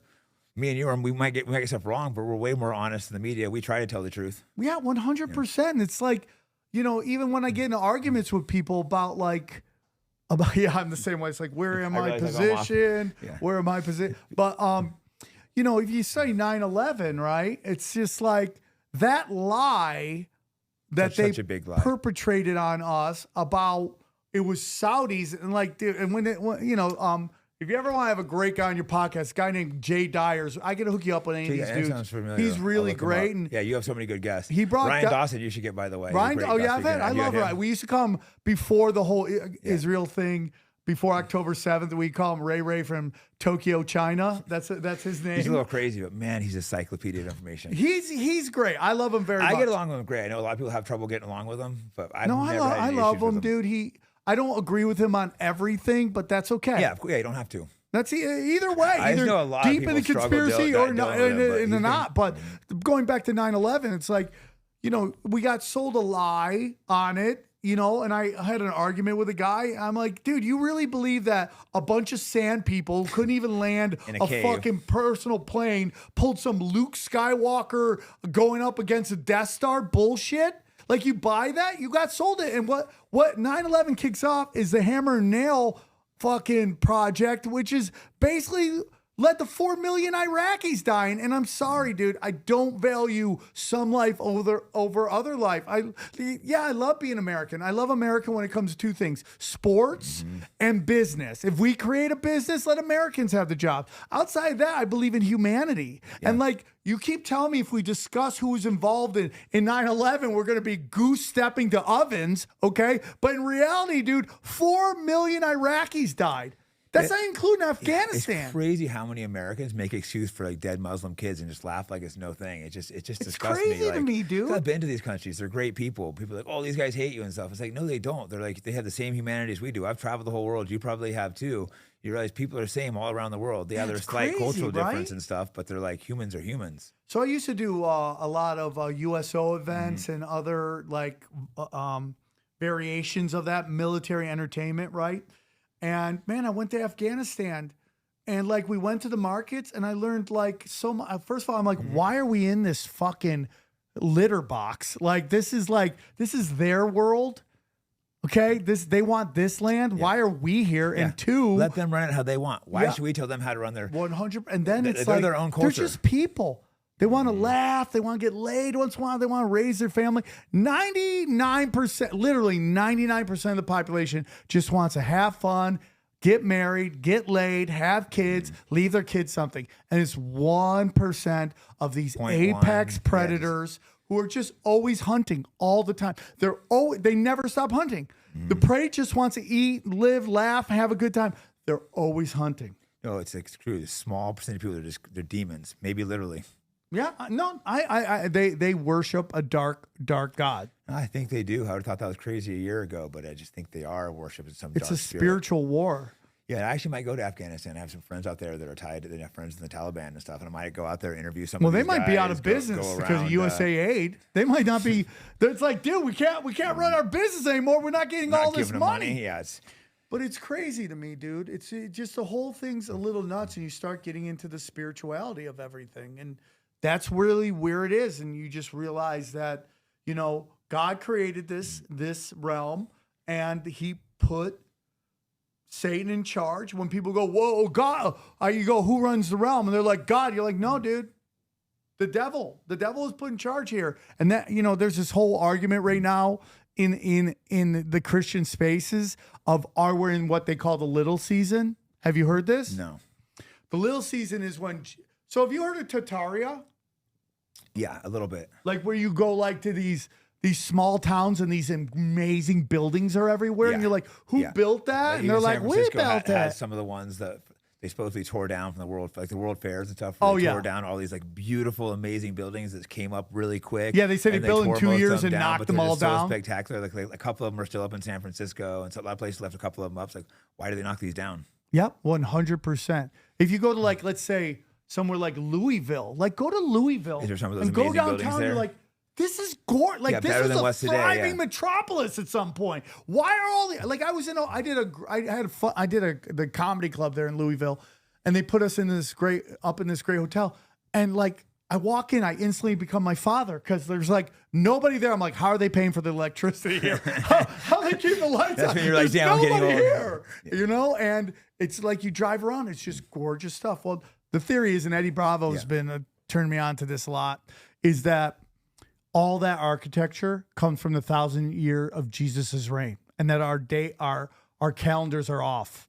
and Jesus reigned for 1,000 years, and that's where all this beautiful architecture is. Like, do you hear about they found stuff under the Gaza pyramids? I just saw that. Have you heard this? I just saw that. It looks. I haven't done in like depth coils, it bro. looks like it's giant. Like it might be a giant 600-meter coils. Tesla dude. thought it was a power plant, so maybe that could be Yes. his theory. And that guy obviously knows a lot about power. But you get into Tataria and you see all these beautiful buildings with these weird kind of like the arrows up, which they think pulled electricity from the atmosphere. I mean, Nikola Tesla thought that. He's one of the main guys that harnessed electricity for us. So it's not like he's some quack. You know? He literally thought the pyramids were electric power plants. So the theory is that Jesus was around for 1,000 years, and this is all that architecture is from his reign. Interesting. And that then he goes, I'm going to see if you guys learned anything, and I'm going to let Satan out, and he's going to reign for 2,000 years. And some people think we're coming to the end of the 2,000 years. I hope so. I hope so. But it's like, how much darker can you Right, get? it's so dark. With, with these child sex trafficking rings and all this fucking war crimes, and no one's going to jail for it. I didn't want to believe it was true, and I ignored it and pushed it back. Off subject real quick. Have you ever been to Peru? There's these No, I need to travel There's more. these walls down there. Do you have kids? Yeah. Oh, Makes it okay. a little harder. But there's walls down there that defy what possibly could have. I don't even know if we could build them today. There's no way the Incas built these. Like, it's like, it sounds like sexy ones, like sexy. You got to look these things up. There's these giant. There's no mortar. They're just these giant rocks, thousands of pounds together, just all like perfectly fit together. The Spanish couldn't build them. They asked them how to do it. They had no clue how to do it. It's just like you can see the Inca rock work next to this. It's like nothing you'll ever see. It's just like truly amazing. Well, they've been talking about like even the Egyptians didn't build the pyramids. It's kind of like in Michigan. They where don't like, have their theory's a joke. If you look up the official theory, you had to have like a thing that's like bigger than the pyramids to get the stones up there. It's like not possible. If you it's like in Michigan where like bears move into houses because they're empty, and the bear's like, "This is my cave," and you're like, "Oh, that's a house." It's kind of what the Egyptians did with the pyramids. The Mayans did with the pyramids. Already. They just moved in. They're like, "We made this." You're like, "How?" They're like, "Don't worry about it." It's like that in Mexico too. Some of the pyramids they were already there and built when the Spanish came in, and they're just kind of like, oh, they were built by an ancient civilization before. Yeah, dude. So everyone thinks that caveman shit, like everything came from caveman. I don't believe that. I think our world used to be like Game of Thrones meets like Star Wars. Like I think before the floods and all that stuff, we had amazing technology. I think it's just so different that we can't recognize it now. Like the shit I saw in Peru, it's like there's drill holes. There's like portals built Giant, in the wall. You have to see this stuff with your holes. eyes. It's not possible. They didn't even have steel. They didn't have steel. They didn't even. Maybe those two. Maybe it was a giant for a. Maybe the porters were for a giant's dick. Everyone's bisexual in Tataria. I hope not. Except for the women. Just the women. I hope. Yeah, it's interesting times, man. But I'm glad you're on your journey, and I just think you can't get lost into it. Like, and you always watch new conspiracy theorists, and I love them so much. And they just want to save everybody. They're like Paul Revere, and they're just riding that the pedophile lizard people are coming, and no one's listening, and they lose it. And it's like, you don't want to do that either. And you got to be careful not to believe everything. That's why I try to carefully look at things first, and not lose people in your life, like all your friends, your family. It's like I had to really come to grips with that, like. There's people in my family that I love that just don't see the world the same way. Me and my girlfriend, she has Trump derangement syndrome so bad. And I just have to, now what I do is I just agree with her so she shuts up. She'll be like, can you believe Trump did that? I go, I can't believe he did that. I can't believe the guy did that. I can't believe he did that. Oh my God, I'm so angry right now. He's the worst president ever. I have to walk out of the room and go do something else because I'm so angry, right? And it's just how you got to do. You can't get. I know people that stop talking to their families. Like, what's the purpose of like? And this is what I get with conspiracy theorists. Like, you want to save the world, but you're miserable in it. No, exactly. You have to be careful, and sometimes you wish you wouldn't have taken the red pills. Like, give me the blue pill again. And where you need to get to is the white pill.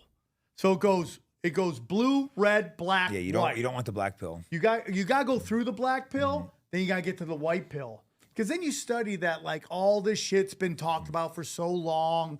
It's just like, are they just running psyops? We're going to mostly be okay. Even if evil people are running shit, we're going to survive. Watch your own family first. And listen, dude, how many times have you seen people who just are scumbags and they eventually, the universe catches up with them? And maybe it doesn't happen instantly. Maybe it takes a long time. Maybe it's even not to them. Their kids are just turn out to be just broken people, right? Or like OnlyFans girls, or right? Or, yeah, exactly. So the whole point is like the universe. Let me get near my thing. Here we go. Right, The universe always keeps everybody in check, and I don't care how big Klaus Schwab is. He's not bigger than the universe. There are universal laws that we must all follow. And I believe it's abundance. Like it's scarcity. Like the demons push scarcity, that there's only so much oil. There's only so much opportunity. There's almost so much money. There's almost so much too many people. Don't have kids. Yeah. That was such a psyop, more than trying enough to convince for people everybody. not to have kids, you know? Yeah. I feel so bad for these people that don't have kids. Now, when my daughter, who's autistic, doesn't want to go to sleep and it's 3 a.m, I go, oh man, maybe they were right. But at the end, and then you wake up in the morning and they're just the most beautiful little things and you love them and they really are your mark on the universe. No matter what you've done. We're meant to leave our genetics behind. And I think a lot of times living in the city, especially if you're successful, you kind of forget how important kids are, because none of your friends are having, and you have them late. It feels normal to be like, oh, no one's having kids, and then one day you're like, oh shit, I should be having more kids. Yeah, and you know, there's a big psyop involved where they move everybody into these big cities, right? Then they're like, oh, there's too many people. There's Rent's not so enough expensive, jobs. so you don't have much space. Oh, I can't. Where am I put my kid? There's no space here. Yeah, I can't afford it. And then you go do a gig, let's say, and you drive and it's just empty. You're like, what do you mean there's too many people? Right. It's all done up. So what happens is the psyop is to get everyone to live in the big city, and then you have to follow group think to get promoted. So if you're at a corporation or some big business in, let's say, a big city, you have to group think it to get ahead. Get promoted. I forget, like we're self-employed. We forget. I have friends like, oh, I would like your tweet, but I would get fired. It sounds so shocking to me and embarrassing, but like you forget people living a life where they'll get fired like that. So I think the world's, what the country's going to become is a bunch of people living in big cities. It's going to be some like fucking 1984 hellscape. And then people are going to live in the small cities on the outside, and they're going to live their best lives. Yeah, I'm going to Idaho in a couple of weeks. Well, actually, I'm going to see I'm not going there to see him, but I'm going to see your friend. I don't know if you guys are friends or not. You're always fighting, Owen Benjamin. Yeah, I mean, I wish Owen luck. I have no issues with him. Yeah, he's a cool dude. Became friends with him recently, but I know you guys are kind of back and forth. No, it's one way. It's not back and forth. It's one way. He definitely can look like a lunatic, but he's always been cool to me. When I first had him on the podcast, I'm like, is this guy gonna like go off me afterward? But we've actually got along great. Yeah, so. I mean, like I wish him luck, man. No. You know, I just kind of just push forward and do my own thing, and I wish him luck. That's it. Yeah, like I said, I've had nothing but good things about him. I just know you guys have been back and forth for years. No, it's one way. For years, right? Haven't you guys know each other for years? Or yeah, no? I knew Owen back when he was in Hollywood. You know, back in those days, and we were young, and it was a great time, and.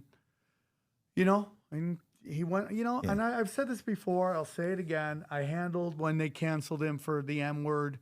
I handled it wrong. I said it 1,000 times. And that's why when they canceled my friend Leonardo, or they tried to cancel her gigs, Leonardo Joni, I had her on my show, and I backed her up because, you know, it's, and you know, this, I must say something crazy here, but like we've gotten to the point, and like Owen had a joke about it, like where hate is like more fighting hate is more important than violence on the street, crime on the street. And, you know, it's like, and I realized he was right when I watched that guy get stabbed in Philadelphia. Like he's with his girlfriend or his wife or whoever. This black guy walks by him and then comes back and stabs him to death. Oh, that was crazy, yeah. And then she won't give a description because they didn't want to get the black guy in trouble, because she doesn't want to feed into racial stereotypes. And I go, oh my God, that was Owen's joke. That was Owen's joke. And her boyfriend probably would have wanted that of her. Isn't that crazy? No. He was a anti-police advocate. No, exactly. So he gets killed by a black guy because he didn't want to cross the street, because he didn't want to look racist, and his girlfriend won't give a description because he's black. Yeah, and then she started GoFundMe, and that's why I'm like, we're losing. Listen, dude, 99% of the people are great. They're great. But it's just, when you bring up the kids are great, now they are. These kids, these Gen Z kids, they're great. I have kids super polite to me all the time, saying, you know, like, being talked to me, being friendly. I'm always surprised that the kids see. Well, they also give equally shit. They don't think there's rules where like, oh, this is a protected class. They give shit to everybody equally, and that's how it should be. A good friend of mine, Scott Ross, he owns 10th Planet Ventura. You know, I brought him to Eddie Bravo's first school. I tapped Keen Ivory Waynes. I tapped him. Nice. And I quit jiu-jitsu. you got your Smith. I like, dude, how am I going to be better than that? And he went on, he got a black belt, and he opened up a school. But Scott, you know, we moved out from Vegas together. And Scott said something to me a long time ago, and it was like how important outside influence is, right? And he brought up like prison. Why do men act so crazy in prison? Because there's no females there to reward their good behavior and punish them for bad behavior. So if you create these classes or these groups where you can't allow outside influences to happen, it goes crazy. And you get to these things where now today, and it's Thomas Sowell's whole quote, which is, watch out for giving people, and I'm paraphrasing it, but watch out for giving people special treatment. They'll think equality is disrespectful. Yeah. And that's where we are right now. No, and that's what's happening. You're seeing it like on Twitter, for example, there's different rules for a certain class. Yeah. It's cultural Marxism. They can say kill them all, bomb all these kids, blow up kids, massacre. But if you say the opposite, you'd be banned instantly. Yeah, 100%. I simply want equal treatment. And what's going to happen? They're going to try to pass these anti-Semitic laws, and it's just going to be the Streisand effect, and people are going to be like, why can't we have this? Why do you have a show on Netflix ran by a Jewish trans woman who called Dear White People, where she writes about and tells black people to lay into white people, Dear Jews, right? And it's just like, and then you have a whole thing where they actually trying to convince you Christians run the U.S. government. It's like, what are you talking about? What are you talking about? All the books going after white people. It's just like, now it's not special treatment. Everybody gets the same treatment, exactly. And you're gonna be better for it. I think more Jews would be smart to call it out too. And some have. There definitely been some great ones. No, there have been. I got an argument with my co-host on that. Too. He's There's great a ton about of Jews doing it. But, you know, the days of circling the wagon are going to come to an end because you're just going to be flooded with facts. And it's just like, again, we bring up Michael Chertoff. Explain that to me. They can't do it. No, you can't really debate it. Like, once you start seeing it, like, so many of my friends are waking up. They think I'm crazy at first, but then they start looking up things I give them, and they're all like, holy shit, you were right. Like, so many people have came and said that lately. Because if you just start actually looking. But we actually do something with our Jewish friends where we say it's not all Jews. We never say that with white people. We never say that with straight people. Good point. And we never say that with Christians, good ever. Point. Because we do love our Jewish friends, and we know that it's hard on them. But that is part of the programming. They're doing pretty well. I don't know if it's that hard. Well, dude, they're doing pretty damn well. They're the richest group in America. And it's so funny about Asians, too. Asians. Like, they try to get the Asian hate going, right? They're like, Asian hate's everywhere. And it was just like black guys clocking Asian grandmas. They're like, white supremacy, right? Yeah, I'm from San Francisco where that was all happening. And it was just constantly black people attacking Asians. And then I even had some Asian girl tell me it was because white supremacy, black people. I'm just like, shut up, you're a moron. Yeah, and Asians have the highest standard of living. Jewish people are number two. I think Jewish is above Asians, I think. No, Asians are number one. Look it up. Number one. Jews are number two. Well, there's different classes of Asians too. Like, well, the Filipinos are like the Mexicans. You're like Filipinos, Thai. Yeah. Nobody does that with white people. They're never like, Irish, Germany, and then Yugoslavia. You did this Germany. Germany. It's like, oh my God, it's Germany, and we're all sad because of this stupid ass thing. The same people getting mad at this are the same ones. They're demanding funding for the Ukrainian Nazis, literal fucking Nazis out there ethnically cleansing, okay? So, like, get over it, dude. The Asians do fight over a lot. I have a lot of Asian friends, and they all think they're like the superior ones. Or the Filipinos don't, but like the Chinese and Japanese, like, they both think Latinos and Asians have a hierarchy. Yeah, right. They have like a whole hierarchy. All I know is that the Thais have fat asses. Other than the Brazilians, all my friends. That's all I know. Thais have fat asses. A good way to troll your friend is like, say you have a Salvadorian friend, keep calling him Mexican. They'll be like, bro, I'm Salvadorian. Be like, bro, you're Mexican. Oh, they get so angry about that. I love doing that to my friends. Yeah. I had one friend used to get so mad, bro, I'm Salvadorian. I'm just like, oh, my Mexican friend over here. They always talk about why Carlos Mencia got in trouble, and it was stealing jokes, but the real thing was, he wasn't Mexican. Was he Salvadorian or what? Yeah, he was like something like, I forget which one it was, but it wasn't Mexican. That's Mexican. And when Mexicans find out, that's a big deal to them. That's a big deal. So that's why for a while there, he lost a lot of his crowd, and I think he's back there. You think he deserved it or no? I don't know the story. I know Joe Rogan confronted him, I mean, right? like, dude, I could tell you crazy stories about Carlos Mencia. I listen, Carlos's problem is this. He's going around telling people he didn't steal jokes. And by doing that, he should probably own up to it and apologize. He should just, like, it's always better to Dane own up Cook and went through, apologize, yeah. I'm good friends with Dane Cook. Like, Dane Cook got all that. People love Dane Cook now. He does all the shows because he just kind of was like, okay, you know, Dane Cook was like a fucking savage.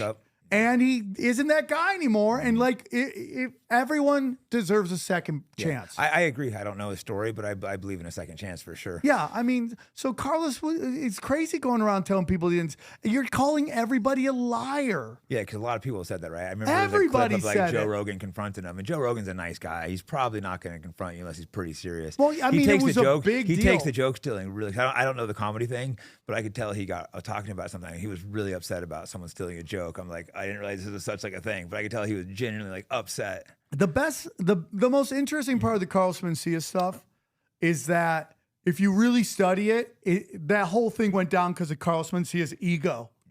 He had an ego that night, and he walked up on stage, and Red Band filmed a snuff film. Is that when Joe went after him? I had to go rewatch that. I've never seen a clip it's like crazy. years It's ago. a snuff film, and kind of ruined his career, right? Carlos never went up on stage that night, everything would be different. Yeah, that crashed his career, kind of, right? Oh, yeah, 100%. I mean, it came out, and then everyone found out he wasn't Mexican, and that's what caused a big problem right there. You know, Mitzi gave him his name. Mitzi, you know, and I want Carlos to succeed. I want Carlos, because Carlos did things I'll never do in my career because I talk too much shit, you know? And maybe I'm not as funny. I don't know, but, you know, it's just like he did great things, and like I think he could get back there if he just owned up to your shit, dude. Yeah, I think when you fuck up, it's always good to own up. It's so much easier to forgive someone when they apologize. Yeah, because I'll pretty much almost always give someone, but there's a few people who've never apologized for something they did, and I can't forgive them if they can't apologize and admit the mistake they made. In recovery, like I'm in recovery, I'm blessed. You know, I have 4.5 years. Yeah, it's a long time. Congratulations. God willing, I'll get 5. You know, but I'm not giving you any meth. No, don't give me any math. I wouldn't even do it. I'd walk right out, dude. When I used to do so much. You have coke. To know. Yeah, you have to know to get the fuck out of there. People start doing coke. Bro, I used to do so much blow back in the day at the Comedy Store. It almost became comedy was second. Like I just wanted to be. You just go there. Like, I need to do some fucking blow. I used to say in recovery, I was playing a game. I set a high score in a game nobody else was playing. Right. My whole thing was like, can I do all the blow and fuck all the chicks? And like I look back, it's like all my friends, none of them did it. They all just focus on the career. They're all giant theater comics now, and they deserve everything. They're great, but you know, it's like I just, dude. Back in the day at Comedy Store, it was just off, bro. It was the best, dude. Would you get those bad crashes when you'd come down though, and you look around and be like, "Who the fuck are these people I'm with? Why am I out? The sun's coming up." I used to get kicked out of fucking Motel 6 that I was paying for. They were like, "Dude, you're freaking us out. Go." You're like, "I paid for it. Like, get the fuck out, dude." It got really weird. So yeah, fast. You obviously can't dabble. No, I would never want to do it. Like sometimes I think about if I could do like micro dosing, I would like to maybe down yourself, the line. Some people can't dabble. I think if you've been there before, don't do it. Because I have a friend one time that doesn't party. He go out and drink with me one night, and he went like in a week-long binger. I'm like, this is why you're not drinking again. I did the thought of doing I used to do so much blow. When I see somebody do blow now, I'm like, what are you doing? Is that fentanyl? Get away from me, right? That's a crazy thing too. There's so much fentanyl in it. Like I had a friend die recently from it, or a couple years ago. So he didn't know it doesn't blow fentanyl in it, dead. Yep. And I think because they slump over and they cut off their fucking. Is that what it is? They go and go? A lot of it, dude. So it's like really sad, dude. But yeah, that's why I'm glad I'm out. Dude, we look back. I don't know how old you are, but man, I look back in my life. I'm like, man, we really wild. had. Fucking. We were kings, bro. It's been a pretty wild life, but I'm glad to be mellow now. And it's like I love being old. I just go back to my hotel room and sleep. Yeah, I've done so much crazy shit. I'm me. like, you know what? I can chill now. You know, I got my friends still. Like I'm mellow. I'm glad I made it through the crazy shit and didn't die and fucking do anything else. You know, it's so funny. Like everything I ever learned in recovery goes exactly against everything culture teaches right now. Everything in recovery is like you are where you are based on the the actions you've taken, the ideas you have, and the actions you've taken. Yeah. Whereas culture is like blaming everybody else for all your problems, even though you willingly participated in it. And it's just like, it's like this thing I talk about a lot about simple versus easy. Like easy is fast food, pornography, drugs, this quick fix to get you from yourself. High, but it's not sustainable. Whereas simple is like getting closer to God, prayers, meditation, eating right, working out. That's simple shit. Long term, you feel better long term versus like you do the drugs, the sex, the girl, you feel good, then you feel awful after. Yeah, you have that whole thing where you want to, as a guy, you just want to get all the notches on your belt. It's never enough, though. It's never enough. It's never enough, and then it's just afterwards. You start chasing the high, and then so many of my problems are were caused by my dick. Seriously. Yeah. Once you realize that, it's a good feeling, being like, oh, I need to go to bed. I think part of it, maybe you grow up poor, not a lot of confidence, and all of a sudden you have all these beautiful women, and you feel like you realize like, wait, why am I doing this? This is like. Me and Tino were doing a gig in Minneapolis one time, and this chick was just drunk. And she's like, I want to fuck all your friends. I'm like, not today, you can't. Maybe 20 years ago, that might be on the table. So we were like, we got to get her out of here. She can't. So we literally walk her through the mall. Mall security comes up to us, is like, is she okay? We can take care of her. I'm like, bro, we got her. Easy. So we bring her, we put her in the bus. We drive her to her hotel.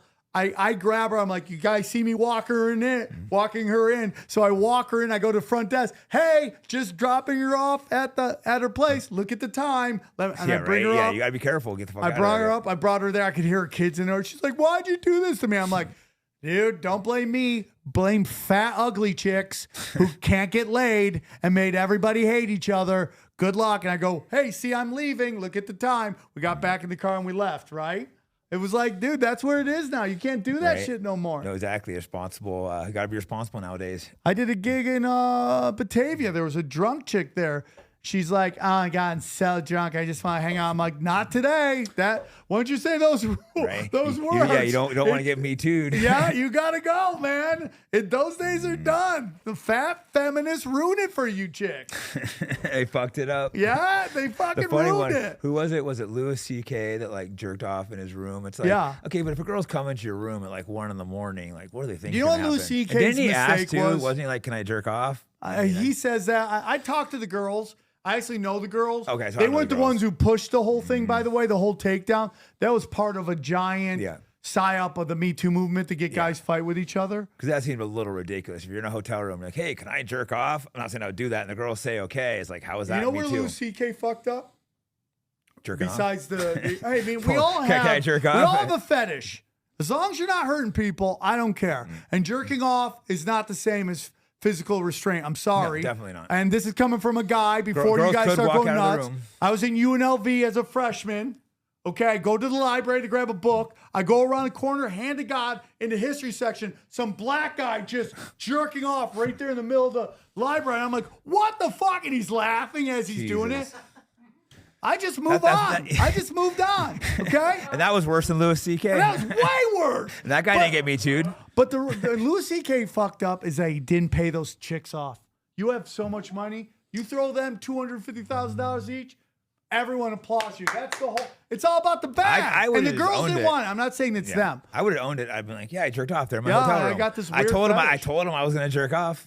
Dude, my thing is I like to be called the N-word in bed, and it's like that's a weird thing to have to ask girls to tell you. And some of them are like, what? No. And others are like, and I'm like, wow, that was really fast. There is no pump and brakes on that one at all, dude. Probably get some mixed reactions. It's so crazy how young, early I got into it. But, you know, that's kind of where we are right now. Crazy shit. I think girls are having sex a lot crazier than when I was young. These young girls nowadays. I don't fuck. It's so crazy. Anyways, anything else? I've been talking about jokes on stage. I'm like, I want my daughters to be lesbians, okay? Just beefy lesbians, dude. You dirty dick dudes, go fuck yourself, right? Just fucking softball playing, fucking little affair loving, fucking lesbians. Not just dirty scoundrels like some of the guys we know. Out there. Ugh, I don't want that. Yeah, you know, that's anything else to hit before we wrap up? Or Well, my last question to you is, why do you think the UFC there's this perception they're struggling. Why do you think they're struggling? I don't really think they're struggling. Well, their pay-per-views I think are down. Because Why? I think too many? I think people are pirating too many of them. People are used to the free model, all the services, combination. They're expensive. They're expensive. $80. I think it's a combination of things. I think the UFC is still doing good overall. I think people just don't want to. I mean, I'm doing pretty well, and I don't want to pay $80 sometimes. I look like, oh, do I watch this fight? $80, but they need to overstack the pay-per-views too. Sometimes they only put one good fight in the pay-per-view. I can pay $80 for one. Good fight. I'm with you on that. They used to stack the pay-per-views up. Yeah. So. And they were talking about how like the pay-per-view points. I hear them. I don't know the exact numbers, but yeah, the fighters say the pay-per-view points aren't very good. The guys I've talked to, they say the money's just not there anymore. They need to find new ways to get paid. Sport. Yeah, no, it is. There's some back end money that people don't see though. Well, there used to be a lot through Lorenzo who used to own it. I don't know how the new owner is because my friend Sean Joshi, we were talking about financial consultants ruin everything. Yeah. They come in and they start bean counting, and I just wonder if that's something that happened to the UFC. Like, I met Dana White a couple times. I'm not as tight as much anymore, so I don't know. But the pay hasn't really gone up since I was fighting, and it should have. The sport is massive now. There are some guys getting paid more, though. There are a lot more guys making over $1 million and stuff. So sometimes people think guys are making less than they are, but it should be more. It should have gone up more. It should. Well, I feel like if they pay more, the athletes get better, right? You get more. Kind of, but there's also other shows like, Bellator where they just went under PFL. There are a lot of times some of those guys are making more money than some of the UFC guys. Now, the very top UFC guys are making more, but some of the top, PFL guys are making $500,000, maybe $1 million a fight, and not very many UFC guys are making that. So some guys have to take pay comedy. Cuts. Like I had to take a big pay cut and went to the UFC from Strikeforce, but I wanted to fight GSP, so I'm like, fuck it, I guess I'll take the pay cut. And do damn. It. Damn, I didn't know that. No, it sucks that it's like that, So, it's so funny because I think that's the same thing with OnlyFans. Is like they present that there's this, I think OnlyFans is a giant money laundering operation. That girl's like, I make $40 million a year. You're like, nah, you're not really. They're just funneling money through you and you're spitting it out the other way. $100 on there. And any of the big girls, they hire guys to pretend they're dudes. So it's just two dudes flirting with each other. Yeah. I have friends that runs one of these agencies. It's all dudes. They're going to switch to AI. Well, they're already switching to AI, some of them, but you're even talking that, to a dude or AI. like, she's like, yeah, I have one guy gave me $4 million. I'm like, you're attractive, but you look like every chick in Miami. Why would he spend $4 million on you? I'm not saying that the guys that wouldn't do that, but I just think everything is money laundering. No, that's bullshit. No guy's that stupid. Why would you, dude? You could take $4 million, you could take $5 million and bang anything, or you could take a lot of girls, and go down to Miami and bang anything you want that night. Exactly. So for $4 million, you can bang a lot of hot chicks. Chick who's still hot. I drink her bathwater, but yeah, I don't believe it. I don't either, dude. Everything is theater, dude. It's all theater. It's all psyops. They're trying to push girls into it. Look how much money these girls make, trying to encourage them to do it. Because once you get into that, it's really hard to be absorbed back into society. Exactly, because these girls don't realize how much damage they're doing to themselves long term. A lot of guys aren't going to want to date them, and these simps, and the guys that aren't good. No, exactly. You don't want to. That's the thing. These girls, they don't want to date these guys. You don't want to date a guy that wants to watch you get fucked. What kind of dude is that? Yeah, I'm with you on that. It's very weird, dude. It's crazy times, but I think it's the best time. I think we're in the best time. And people again, Twitter's toxic. It's always been toxic. I think it's great. You just have to know how to deal with it. Some people, it doesn't put me in a bad mood. Some people, so you have to learn. So if it does, like I said, looking at dead kids, that does. So I stopped doing that. I think Instagram's more toxic. I can't go on. I can't go to my, when you're trying to look at new feed, you go to your feed, it's all tits and ass and it's all tits the devil tempting you. They're double. I mean, it's just like there's so many hot chicks. And now the downs are hot too. They're getting hot downs, dude. I can't believe I saw a hot down. You said that because I've never seen a picture of hot downs. I'm like, damn, that's pretty good. I'm like, it's my joke. The downs are rising, dog. The hot downs. The hot downs. You got downs with jiu-jitsu, downs doing lawyers. Lifting weights. I'm not going to get a lawyer with it. Maybe if you're the Jewish Downs. Yeah, because those Jews are good attorneys. At Jewish. You got your lawyers the Down syndrome. You're going to go in with a traffic ticket and get the death penalty. That's how bad it's going to be. But it's like, dude. But think about society is like, oh, look how hot that Downs chick is. The Downs with OnlyFans. Look how hot the Downs is. I bet there's Downs with OnlyFans. Oh, I mean, well, dude, that will be the weirdest thing is if there actually is porn midget with Downs chicks. I mean, dude, that's almost too much for even me, dude. I mean, like, I don't know. Yeah, they can't do porn with Downs. Oh God, I hope not. So I get murked on every single social media. Twitter's treated me well. I'll get like maybe once a week I'll get 1 million views on a tweet, which is great for me. But like the number one tweet I've ever put out was an AI video of a Down syndrome chick with a fat racking ass. Maybe that's where I saw the Down chick. I remember somewhere I saw a hot Downs chick. Yeah, and every comment was would. Can they get pregnant? Would. Right? What to say about your followers? Yeah. You know, I'll tell you about Sam Tripoli comedy over a long time. My fans are comedy lovers. Mm-hmm. They're not comedy snobs. So you could come in with whatever comedy you got. Mm-hmm. They just want you to be great at it. As long as you're good. So you could be like, you could be whatever you want. They're going to laugh. Because some comics crowds have to be very specific. Yeah, and they're very snobbish. If you say a swear word or you say like when if you say certain words, they'll get quiet. Like when I started comedy, if you said the word, like I would do the Midwest, if you said the word Jesus at all, it doesn't matter how you say it, they would shut down. They would just shut down on maybe you. Got to stop using that one. But that's how LA got there for a while now, was like if you said black, trans, gay. It's starting to loosen up. It's starting to loosen up, right? Cunt, no? They would get fucking quiet. Now, dude, I'll open up with a faggot and they go crazy, dude. No, it shows the cancel culture is getting moved past. You know, guys like us blew right through it. We were like, fuck you, and kept going. Yeah. We were doing cancel culture. Yeah, and it's also like, what are you going to take away? Exactly. I can, I put my integrity before money. Yeah, I've lost money, but I'm still doing okay. I have money coming other ways, so I'm like, fuck you. You can't fully cancel me. People always like, oh, Sam, you fucking failed. I'm like, if this is failure, I pray for failure for all you guys. Exactly. I mean, dude, I flunked first grade. Okay? I make jokes about this, and some people fucking take it and act like they've come up with a joke about it. But, I'm functionally illiterate. I can read and write. I'm totally, but that's the joke. I'm functionally illiterate, right? It's like, but the fact that I can only do one, I can't act, dude. I can't act, and I can't, I'm not a writer, a script, okay? But dude, I can talk shit. You can do comedy, you can do podcasts. A fucking amass volume, dude. Like, I put out an episode every day almost. Wow. The only day I don't put out an episode. It's a lot of work. I started a podcast. It's like, it's Saturday. But I go Sunday, Monday, Tuesday, Wednesday, Thursday, maybe Friday sometimes, and then Saturday sometimes. Yeah, and it's a lot of work going out there and doing it. Well, I just talk, so I love it. Yeah. Like I get my comedy fix from podcasting now. Like I love stand-up, but I enjoy podcasts as much as I enjoy stand-up. Yeah, and they're so related too. They obviously help each other. Well, I mean, like comedy's the best time ever. I mean, this is huge. I mean, it's really huge right now. Starting to be funny again. For a second, comedy was not being funny, but now people are starting to be like, fuck it, and being funny. But I was again. out there just talking mad shit.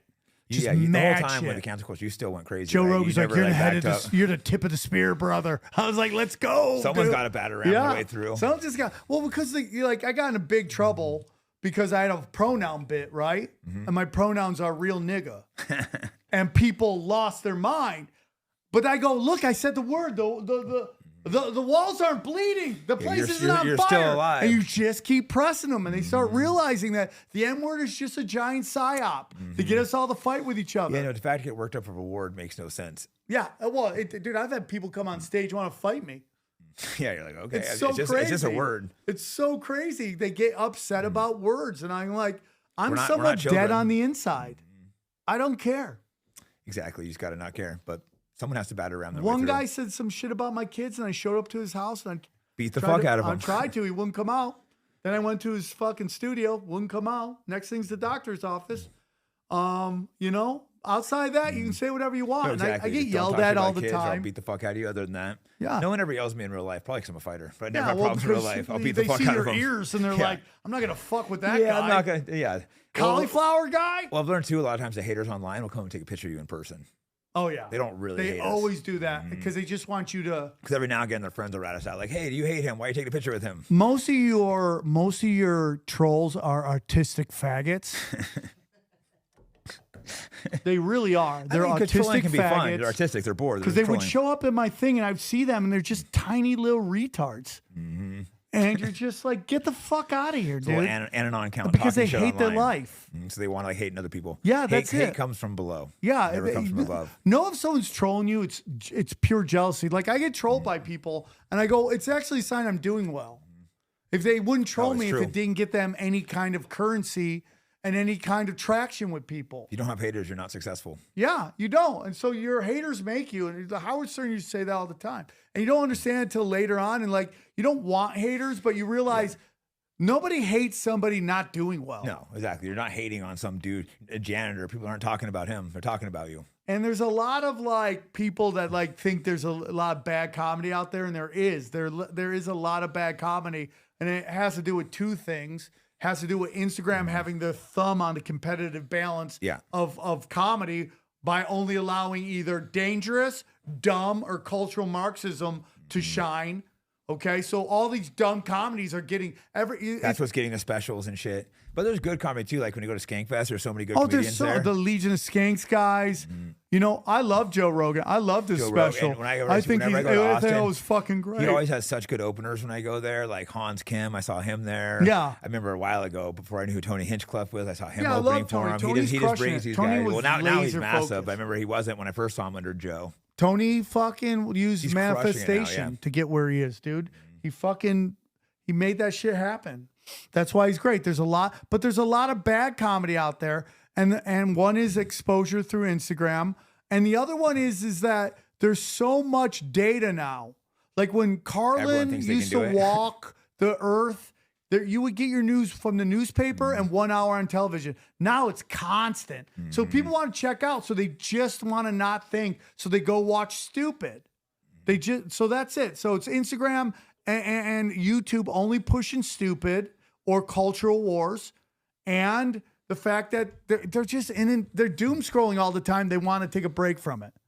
Whereas I like to press motherfuckers, dude. And that's kind of my thing. The whole point is pressing it. Well, hey, let's wrap. Buddy, I love you. I can't. I'm sorry if I went too long. No, it's good. I have another episode right after I had someone booked. But they can find me, Fight Back Podcast, Jake Chills, AJJ. They can Sam find you. Tripoli. Just go samtripoli.com. I have the Tinfoil Hat Podcast, Conspiracy Social Club, Cash Daddies, Broken Sim is my comedy podcast, Union of the Unwanted. What else do I have? Oh, Doom Scrolling's my new show. I only checked out the tinfoil. I don't even have all that, but I know I really liked what you're doing with your podcast. Like Thank you, dude. I'll hit you up some of the guests. You have some dude, really anytime I'll help you in any capacity. How many years have you been doing your podcast? We've done it over 8 years now. Oh, wow, you've been in a while. Yeah, and we're like in the top 100 of comedy still. Do you know how hard that is? There's so many podcasts now. There's so many new podcasts. Why the fuck did I decide to do a podcast? No, it's great. But I'm the kind of person that's stubborn, and I decide to make something work. I'm gonna make it work. Shit rise, dude. The talent rises. There's so many, but there's not enough. Exactly. People are addicted to their people phone. Doing like shitty people content. are on at work just droning away. They just want to listen. To us bullshitting. Yeah. Well, hey, thanks so much for coming on. You're great. So thank you. You too.